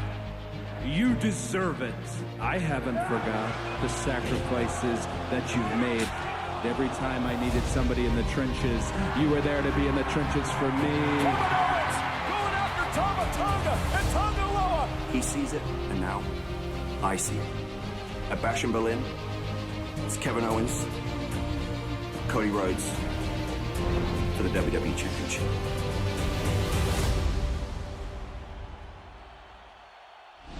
I think everyone needs a little reminder of what Kevin Owens is really capable of. Kevin Owens only cares about one person, himself. If you think that you have me all figured out, you're gonna realize.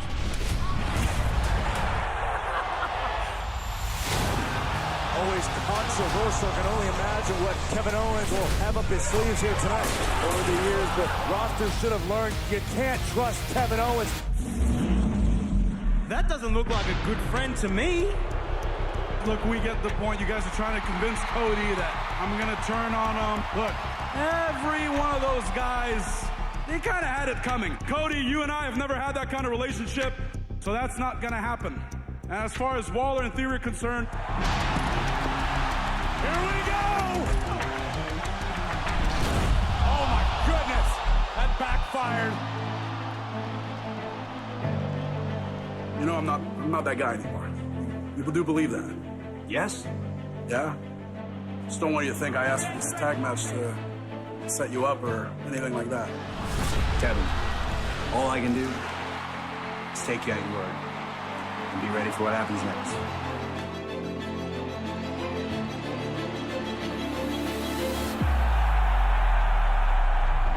Last week, you handed me this WWE Championship, but to a lot of people, it looked like had I not turned right when I turned, that you were going to hit me right in the back with it. Come on, Cody. Yesterday marked 8 years since the night I won the Universal Championship. People tell me the only reason you won the title is because of Triple H. And that tainted that reign. To this day, I'm still bitter. So let me ask you this. What's gonna happen when I beat you and I become champion? When? Are you hearing yourself? Tainted victory? Kevin, I am going to defeat you. Nothing will be tainted about it. And when it's over, Kevin, will we still be friends?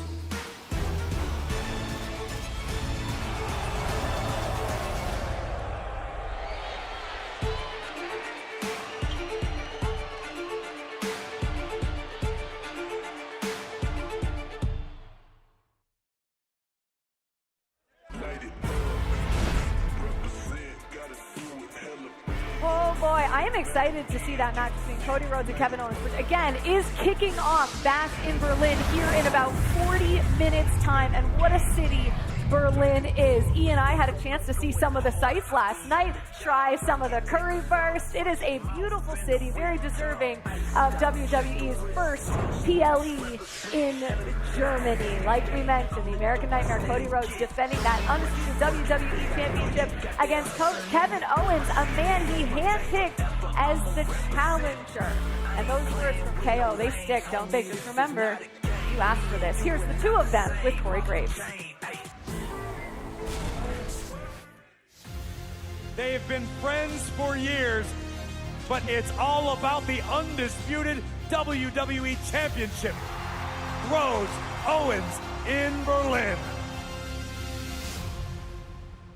Cody, Kevin, first things first, thank you for your time. I appreciate it. Tell the WWE Universe how long you guys have known one another. Kevin, I'll let you start. How long have you known Cody? What were your initial first impressions? I probably met Cody in 2015 when I came out to the main roster. I already knew Dusty. Just because of that, I already liked Cody before I even met him. He might have a different version of it. I liked him right away. We did get along right off the bat. To the point where there's a photo of I think my dad's statue gets unveiled. Yeah. All family, and then Kevin on the outside. And it still fit though. It still worked, yeah. My journey away from WWE, a huge part of it is Kevin. Simply because Kevin said, hey, here are the people, here are their numbers, but also he contacted those people, said this Cody guy, he's all right. Even after he left, like I was watching his matches on whatever independent promotion he'd be working, I saw the Cody that he wanted to be here that he didn't get to be. And I remember texting him after, I was like, that's it. From that perspective, Kevin, how did it feel for you personally watching Cody finish the story at WrestleMania this year? I mean, it was incredible. He had a vision of how he should be treated and what he could accomplish if given the opportunity. And he was right. And then to see him win the title was the last missing piece. We keep talking about the roller coaster journey that you've both been on. Kevin, you've acted quite literally as a teammate to Cody on numerous occasions throughout this battle with the Bloodline. Why were you so hesitant to accept this opportunity? I just don't think I deserve it. I have had a very poor win-loss record, and I think that stuff matters. I remember Triple H getting handed a title, and I hated it. Sorry, Hunter. I hated it. I was so upset. Yeah. And I don't want our audience to feel that way. So why was it the mention of the name Roman Reigns that finally flipped the switch? Because what he did over the last 4 years, to me personally, and pretty much everybody on the roster, is also despicable. And now that he loses it, I really don't think he should waltz right back in to get another shot. Nick Aldis was putting me in a situation where it's either you take it or Roman's going to get it. Then that, I'm going to take it. Kevin, I wish we had done it in a different way. Maybe a tournament. Maybe this. Yeah, I mean, still would have got there. I would have appreciated the opportunity to earn it. You know what I mean? But it's all moot now anyway. I'm not thrilled about how I got there, is all. Just in the interest of playing devil's advocate and piggybacking off of Kevin's point, some may believe that you handpicked Kevin Owens because you personally feel you have a better chance of defeating Kevin. Is that the case? No, not at all. Actually, so let's run them. AJ Styles, Solo Sikoa, Logan Paul. I think Kevin Owens can beat all those individuals. I too think I can beat all those guys. I do. I haven't. I haven't in a while. As someone who's known you for quite a few years, this does not sound like a Kevin Owens that I've ever known. A Kevin Owens full of doubt. This is falling into the most awkward interview But of it's all not time. doubt. Okay. It's not doubt. I don't walk in confident or arrogant anymore. I just walk in realistic. I can't recall a time in pro wrestling sports entertainment history where it said, hey, I think you should have the opportunity to fight for the biggest prize in the game. And the person said, no, as Kevin's exact words, I don't want it. And that's not what I said. Well, in the ring, I never said I didn't want it. Of course I want it, just like everyone else would. I just didn't want it like that. Well, actually, what you said, I wanted to earn it so that I could at least look in the mirror and go, okay, I worked my way there and I did it. Is there any chance that this matchup at Bash in Berlin permanently or temporarily affects your personal friendship? No, I don't think so at all. I'm excited to be in this. It's the first PLE in Germany. The crowd is probably going to be absolutely insane. I'm going to give everything I can. I don't have a choice. If I don't, my daughter will want to kill me. I'm going to do everything I can to win this title. I am more locked in. I'm more dialed into this than I've ever been. This is the quarterback spot. I don't intend to give a ball to anybody, even someone who's actually a close friend. Well, gentlemen, for both your sake, I hope the friendship remains intact, but either way, I'm sure we are in for a classic at Bash in Berlin. Good luck to both of you. Thanks, man. Thank you so much. Thank you.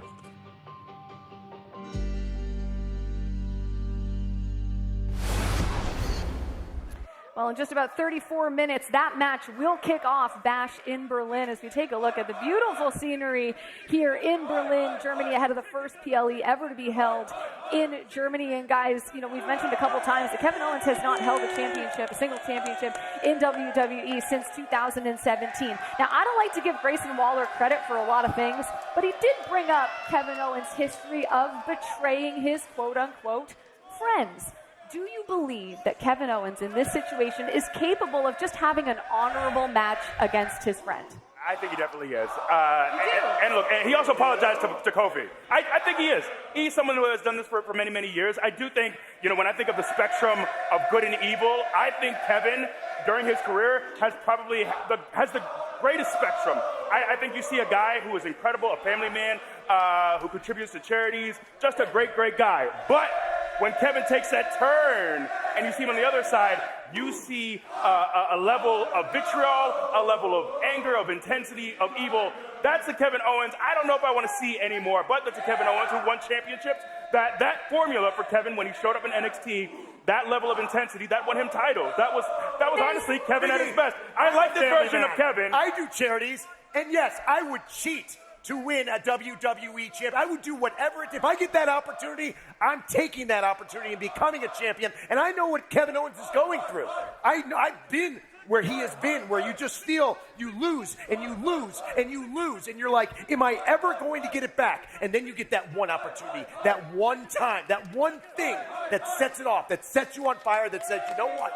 I can do this with the best of them, and I'm going to beat Cody Rhodes. And Cody Rhodes, I think, is making a mistake because I think he's taking the easy way out. I think he sees that Kevin Owens is down on his luck. It feels like, I'm not sure. And he goes, you know what? You're my next opponent. You may not think so. You may not think so. And all these fans who buy his merch may not think so. But I know so. I know Cody Rhodes. So you think Cody Rhodes isn't as innocent as he seems? Is that what you're saying? 100%. He's being strategic here. Oh, he signs autographs, kiss babies. Oh, yeah, he does all the good babyface stuff. So what are you trying to say? Like, picking Kevin was the easy way out? A former world champion, a former NXT champion? But he may live to regret it, is what you're saying. Not a chance. There's not a chance he sees Kevin as an easy out. Not a chance. Kevin's not. All right, well, we'll see. We are 30 minutes away from seeing what happens in that match between Cody Rhodes and Kevin Owens. Still to come. On the other side, we'll take you to part 2 of Michael Cole's exclusive sit-down interview with Randy Orton ahead of his match against Gunther. Stick around.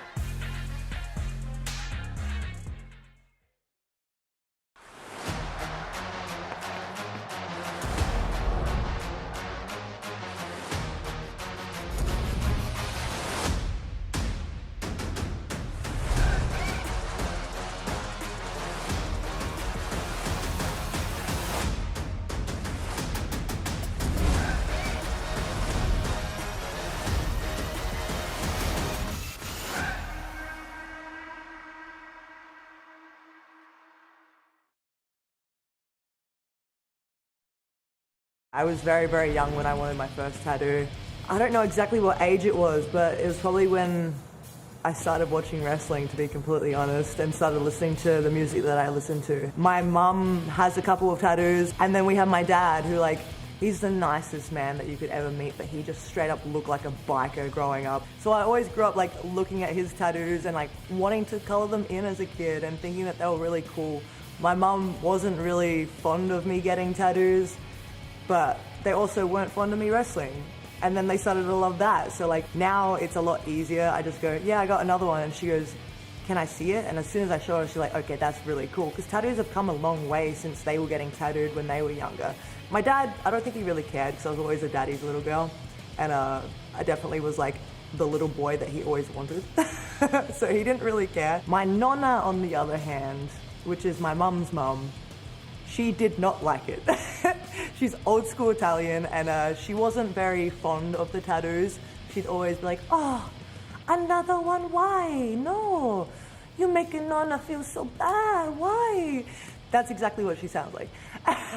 She would always say it like that and try and guilt trip me, but then also as soon as she saw it, she'd be like, oh, beautiful. Nonna like, yeah, Nonna like, okay.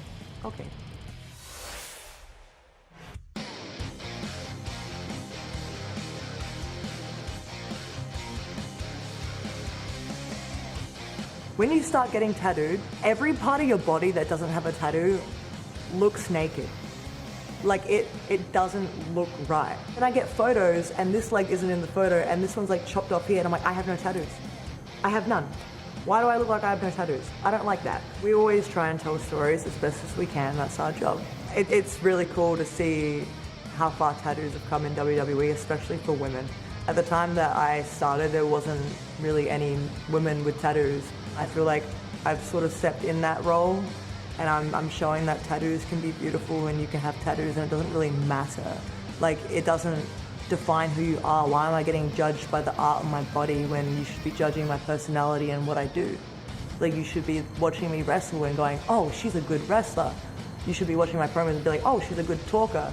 Oh, she's good at her job. Don't judge me on my tattoos. It's really cool to see how far everything's gone, and it's got to the point of me, like, having to jump through hoops and, like, hide my tattoos and hide my personality in a way, to now you see it on action figures, you see it in the game, you see it on WWE 2K, you see it in COD. It's so cool to see, and me and my tattoo artist talk about it all the time. Like, we send the photos back and forth, and she's so stoked that her art gets to be like in something where it can live forever in a way.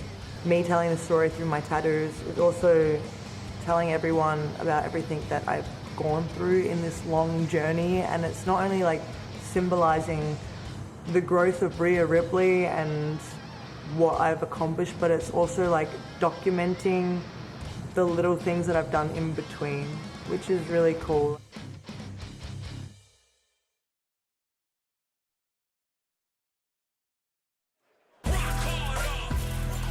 Welcome back to the show. You are watching the countdown to Bash in Berlin. We are now less than 30 minutes away from things getting underway here. But did you know Berlin has more bridges than Venice? There are around 1,700 bridges in Berlin. It's also well known that Berlin has more waterways than Amsterdam, Stockholm, and Venice combined. So if you don't know, now you know. Here's Sebastian Hackl. Thank you, guys. I'm standing here with the pride of Austria and Germany, the world heavyweight champion, Gunther. How are you feeling? I feel very good, thank you. You said yesterday at the kickoff show, Erwatschen links, Erwatschen rechts, und dann gehen wir heim. A slap left, a slap right, and then we're going home. Is it that easy against Randy Orton, a 14-time world heavyweight champion? No, it's not going to be that easy, obviously. Yeah, Randy's a 14-time world heavyweight champion, but what my takeaway is from that he lost it 14 times too. And I won it once, and I'm not planning on losing it ever again. So, yeah, that's my mindset going into that today. The fans sang, so ein Tag, so wunderschön wie heute. What a wonderful day. Is it the best day, the greatest day in your career so far? I don't know. Every time I step in the ring, it's a very special thing to me.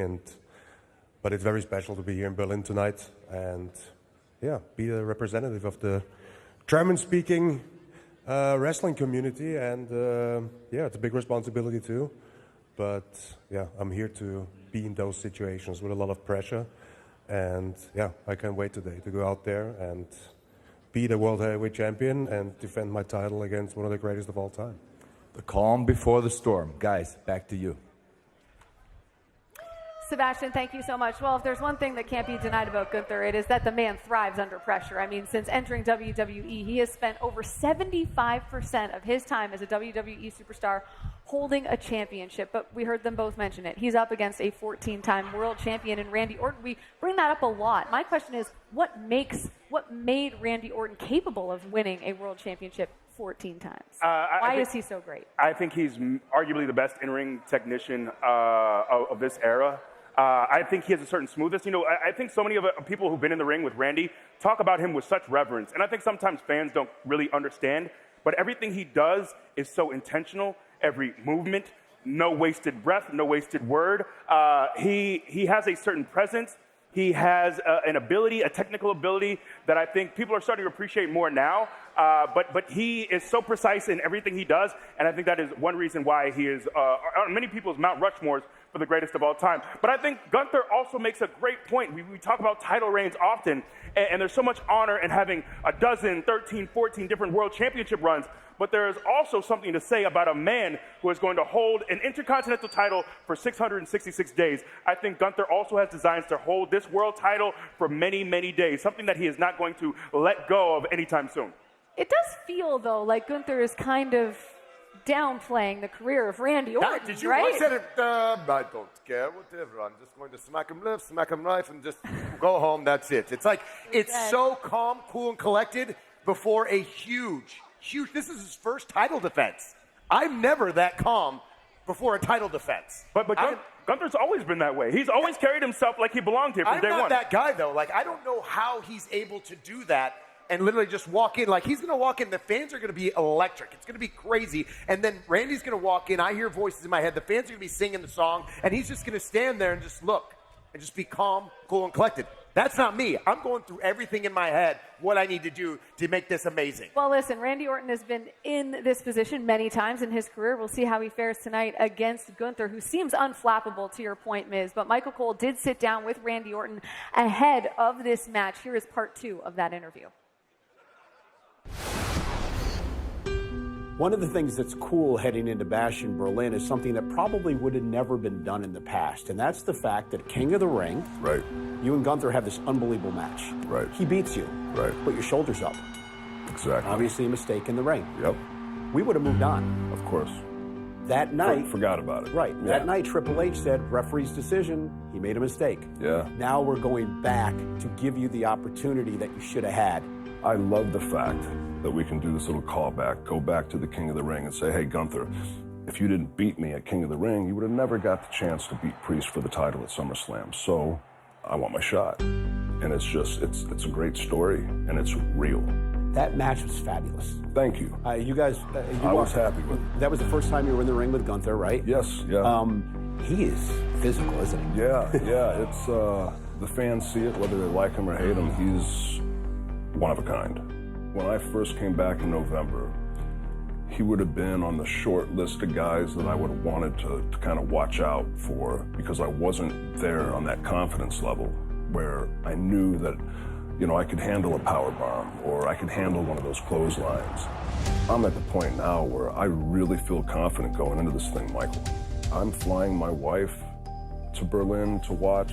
I have a feeling that the energy in that venue is going to be just really cool to be a part of, and I don't want her to sit at home and watch. I want her to be there for it.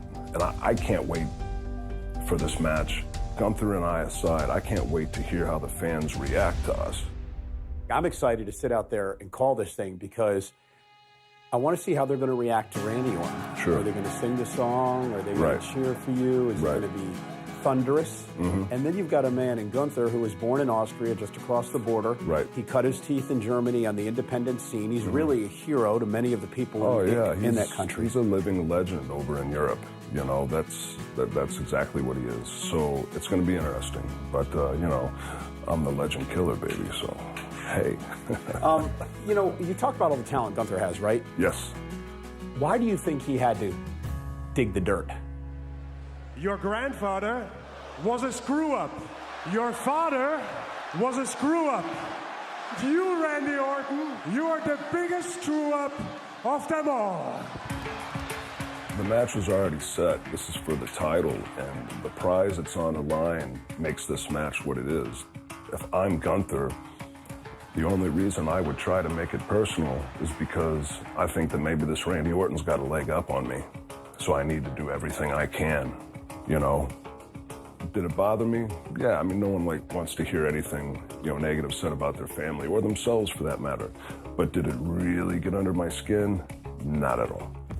Couple final questions. The first is this. You are creeping closer to history. 14-time world champion, tied with Triple H for second of all time. If you win at Bash in Berlin, you become a 15-time world champion, second place to yourself, one win behind John Cena, Ric Flair. Do you think about it? Being tied with Hunter at 14 and only being behind Flair and John, I mean, I'm in a really good spot already. But that's not to say that if I could break yet another record, and that being holding this prize more than anybody else or getting closer to being the man that beats Flair's record or Cena's record, like, I mean, come on. That's every little boy's dream, every little girl's dream. I've beaten a lot of records. I've set some records. There's a lot of them. But if there was one record that I really wanted to go after, it would definitely be to hold that title more than anybody else. But I think it's probably the hardest record to achieve at this point in my career. 20 years ago, you became the youngest world champion in history. 20 years later, you are a surefire Hall of Famer. It's been my honor and privilege to be able to call most of your matches in your career. Watching your growth to where you've become today is absolutely sensational. Good luck against Gunther. I'm hoping you win number 15. Thanks. Go out there and do it. Thanks, Michael. Thanks, Randy. Yeah, man. Thank you. What a great interview from Michael Cole. Big thanks to Randy Orton for taking the time. You know, a lot of talk about history there, about the record, about being able to still potentially break it and set a new record. You know, you guys are both pro athletes, right? And pro athletes never know when their last championship is going to be. How much do you think he thinks about it? All the time. Because I think about it all the time. You never know when your next championship is, when your next opportunity is. You never know when your next match is. So you want to make everything great. So it's on Randy's mind all the time. I guarantee it. Definitely so. And, you know, I think legacy is something, and obviously, you know, think of legacy, his faction with Cody in it many, many years ago. But legacy is something that Randy's been thinking a lot about. He's thinking about, he's closer, unfortunately, to the end than he is to the beginning. And now he's someone who wants to think, how can I cement my legacy the very, very best? And beating Gunther here in Germany to get that next championship, to move past the title with Triple H, that would really put a stamp on Randy's legacy. He's already certified, but that takes his legacy to another level. And maybe the difference between the two, it's interesting, right? Because Gunther is in the early chapters of writing his legacy, and Randy Orton is trying to put, you know, the polishing final touches on his. But I think we can all agree that Randy Orton's not going to take this opportunity for granted. I don't know that you can say with as much certainty that Gunther wouldn't. Do you know what I mean? Yeah, we're going to see some RKOs out of nowhere tonight. Let's put it that way. That's what I feel. I feel like we're going to see a lot of RKOs. Whether it's 1, 2, 3, it might just need one. You never know. Well, see, but actually, when Gunther was talking about doing the neck bridges to prepare for the RKO, I love his approach, his sports-like approach. I'm ready, so Gunther's going to be prepared for everything that Randy brings to him. All right. Well, listen, we are getting closer and closer to showtime here. We are just over 15 minutes away from Bash in Berlin. We're going to step aside for a quick timeout. Don't go anywhere, though. Coming up on the other side, Kathy Kelly is going to chat with CM Punk ahead of his match against Drew McIntyre. Stick around. This fall, the baddest brand in live sports has a new home. I'm talking about history. Here we go. These fists don't lie, baby. You got to be kidding me. I'm only spitting facts. NXT on the CW premieres Tuesday, October 1st.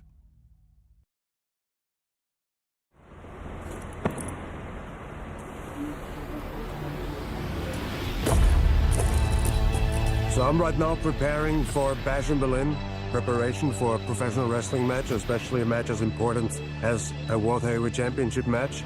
It's very specific and always depends on the opponent. So I'm here to let everybody in a little bit how I prepare to square up with Randy Orton in Berlin. The best professional wrestlers in the world are highly intelligent people. This simulates almost every throw, every suplex where you need to explode out of your hips. The things that really matter and really are effective have been around forever. It's all very simple.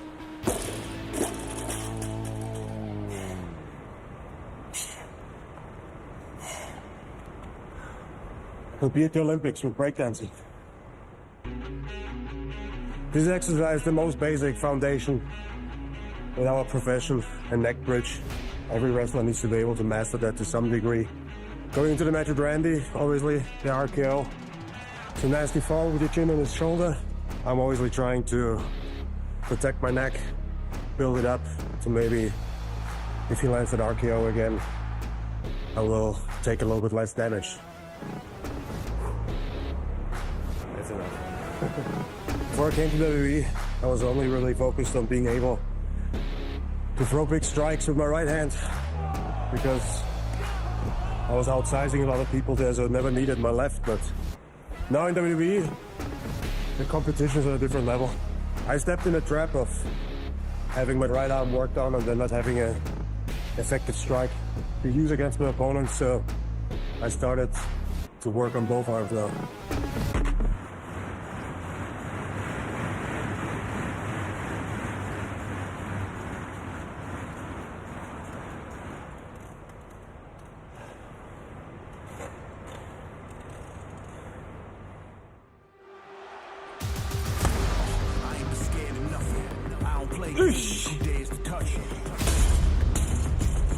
Randy successfully built up this stigma around him to be the unpredictable one.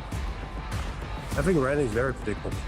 He gets hot-headed and that doesn't happen to me. Randy Orton might be a 14-time world champion. That means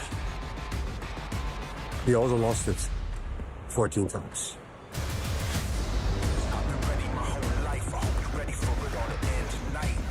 I'm not questioning Randy's physical ability. I'm not questioning his skill. None of that. The one thing I question about Randy is his heart. Because that's where he's weak. So Randy, please, when you come to Berlin, get yourself together and show up strong. Because you remember one thing, weak things break.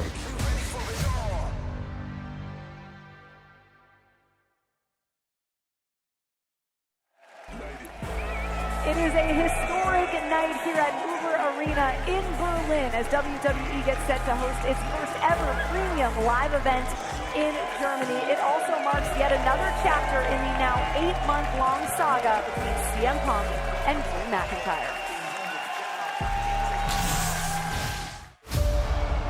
For the first time in 10.5 years, CM Punk is in a one-on-one matchup in WWE. And for the first time ever, he goes one-on-one with Drew McIntyre. There's a man running around with a bracelet with my wife's name on it. And I'm going to get my pound of flesh. The referee, Seth Rollins, is letting these guys do everything to one another.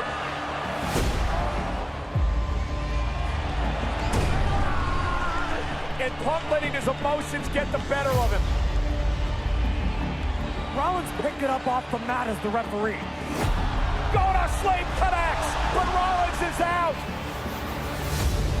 Are you kidding me? Now everything is about you. Going to sleep to Rollins.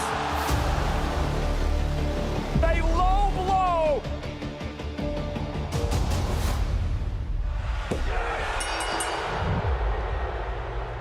I prayed for this, and the big man made it happen. Me. You can run for a long time. Sooner or later, God will cut you down. All these times you've screwed me over in front of my family, my friends, my country. You won the battle, but you didn't win the war. Guess who's still in my corner, Punk? Your stupid-looking dog, Larry, and your lovely wife, AJ. I exorcised the demon CM Punk. Sooner or later, God will cut you down. It's Punk! I'm not a demon. When pushed, I'm Satan himself. Punk whipping the hell out of McIntyre!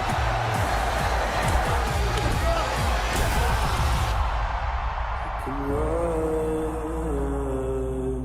for a long time. Every time I get knocked down, I get back up. Because I am the best in the world. My biggest hater is my biggest fan. So I went ahead and I made Drew a bracelet. August 31st, Bash in Berlin, strap match.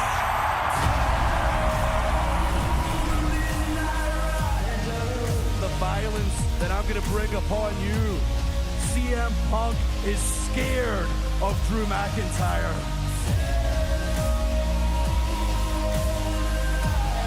There are consequences to your actions.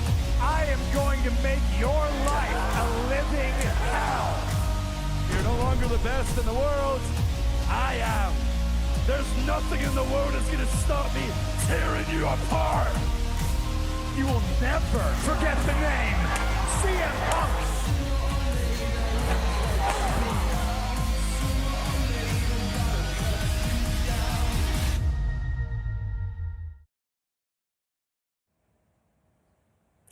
I am here with CM Punk, and Punk, you have been quite vocal about the physical pain that you plan on inflicting on Drew McIntyre this evening, but can you elaborate on that and the emotional damage that you plan to deal out to him tonight?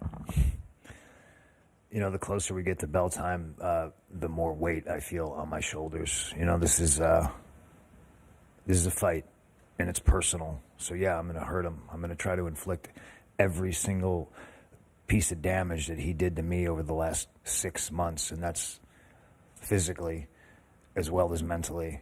I'm fighting for my pride. I'm fighting for my family, and I'm going to make sure he's fighting for his life. Thank you so much for your time. Look forward to seeing that this evening, and I'm going to send it out to the panel. Kathy, thank you so much. Well, listen, it's no secret that they hate each other, right? I'm sure Drew McIntyre feels the exact same way that CM Punk feels. The question is, who hates who more? Like, how do you get an upper hand in a strap match? I don't know, but Drew has referred to this as the passion of the Punk, referring to the end of Jesus Christ's life when he was tortured to death. That is essentially what he intends to do. He intends to torture this man, to inflict so much damage. Mind you, you have to incapacitate your opponent to touch 4 of the corners to win this match, to do that much damage, to make sure this man cannot move to hit 4 of these corners. And that's what it's going to take. It's going to take a ton of damage. I think Drew is looking not just to win this match, but I think he's looking to inflict pain. I think he's looking to torment. I think he's looking to take this beyond the realm of just winning a match.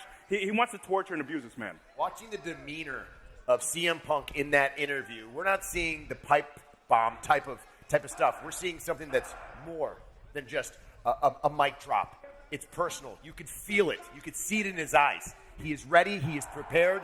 And let's just hope that he's not so worried about putting pain on Drew McIntyre that he forgets he's got to win.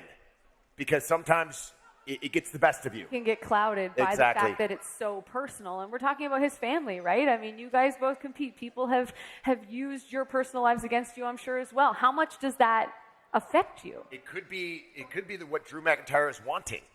That's what he's trying to do. That's why he brought all these things into it. That's why he takes the bracelet with Punk's wife's name on it. He's getting in his head.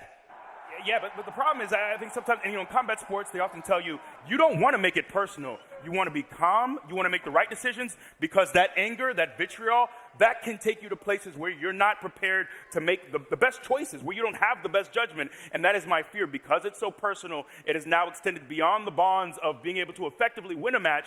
Now we're out for blood. And I'm not sure that Punk and Drew, honestly, I'm not sure they're in the best place to actually focus on winning the match. I think it's about inflicting as much damage and pain as possible. And whoever wins just feels like, all right, that's gravy on top. So I feel like the fans are going to win as we're talking about this match, because that's what we want to see. We want to see Drew beat up Punk and Punk beat up Drew, and we just want to see an amazing, incredible match that we can remember for the rest of our lives. And they're not going to be able to get away from the pain. Like, whoever does at certain points of this match get the upper hand, I mean, they're strapped together. So it's like, there's no getting away. You can't run. I don't think either of them want to run. Oh, my gosh. I think they want to run towards each other and just whoop one another.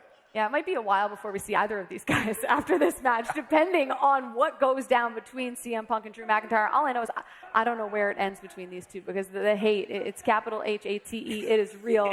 Let's talk about the match that's going to kick off Bash in Berlin, because we are now 5 minutes away from things getting underway here at Uber Arena in Berlin. Cody Rhodes, the American Nightmare, defending his undisputed WWE Championship against Kevin Owens. We've talked a lot about this match. But what would it mean for Kevin Owens to not only win his first singles title in years, but to do it against someone like Cody Rhodes? I think the fear with Kevin is so talented, and it's almost like he's fallen into this role of just being a good hand, which is kind of one of the worst things you want to hear in wrestling, because it means, hey, you're good at what you do. That line. It's a backhanded hand. Oh, thank you very much. Right, but you're just essentially a utility guy. You're a guy that we can plug in, and hey, you're Cody's friend. Help him out with the bloodline. I think the fear is Kevin is so incredibly talented, but he's kind of fallen into that role. But winning a world championship here tonight takes you completely out of that role and puts you again at the very upper echelon of the WWE. And that's where Kevin is looking to be. That's where he belongs.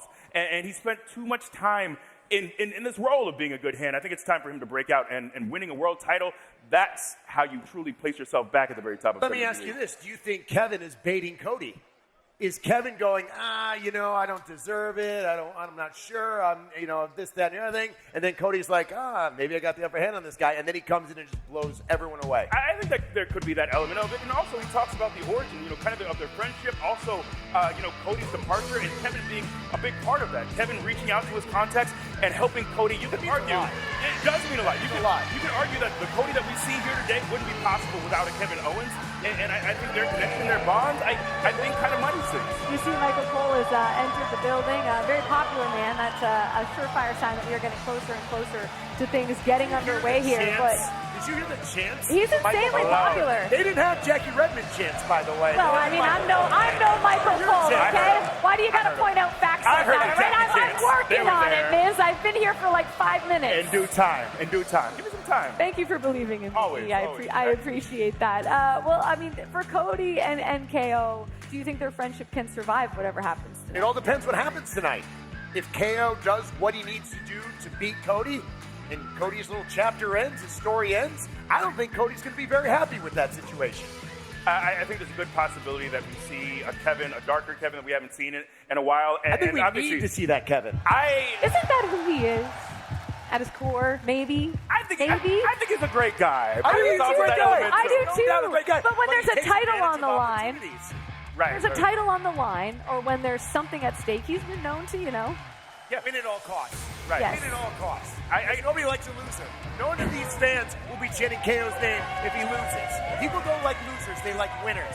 Either way, I think we're going to see the very best version of Kevin Owens. All right, as we wind down here and get ready to take things inside Uber Arena, what are you guys most intrigued by tonight or looking forward to? I'm very excited for the mixed tag team match. I feel like we've seen Rhea put her hands on Liv time and time again, but somehow she's able to scurry away. Are you Team Rhea or Team Liv? I'm Team Rhea. Come on now. Team Terrence just wins. asking. Yes. I mean, it's a fair question. It is a fair question, but I'm very excited for that match. There's a lot of personal animus in that match, and I'm excited to see that one go down. We've talked a lot about it. I can't wait to see a strap match. CM Punk, Drew McIntyre, they hate each other.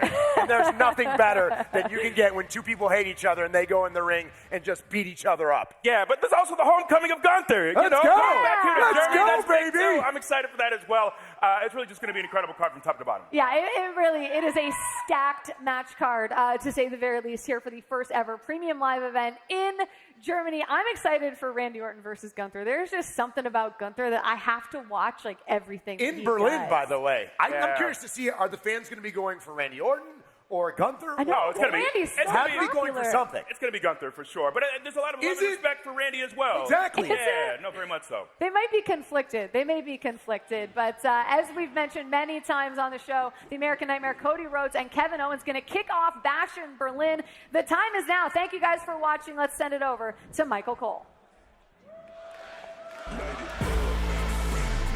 Thanks a lot, Jackie. And this is Berlin, the capital city of Germany and the largest city in this country, based on the banks of the Spree River, known for tourism. University. Today, from the Uber Arena in Berlin, Germany, comes a brand new event. This is going to be wild.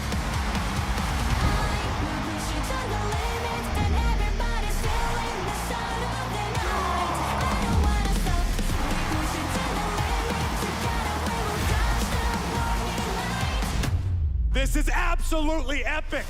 WWE Bash in Berlin. Today, 1 p.m. Eastern, 10 a.m. Pacific. Streaming exclusively on Peacock.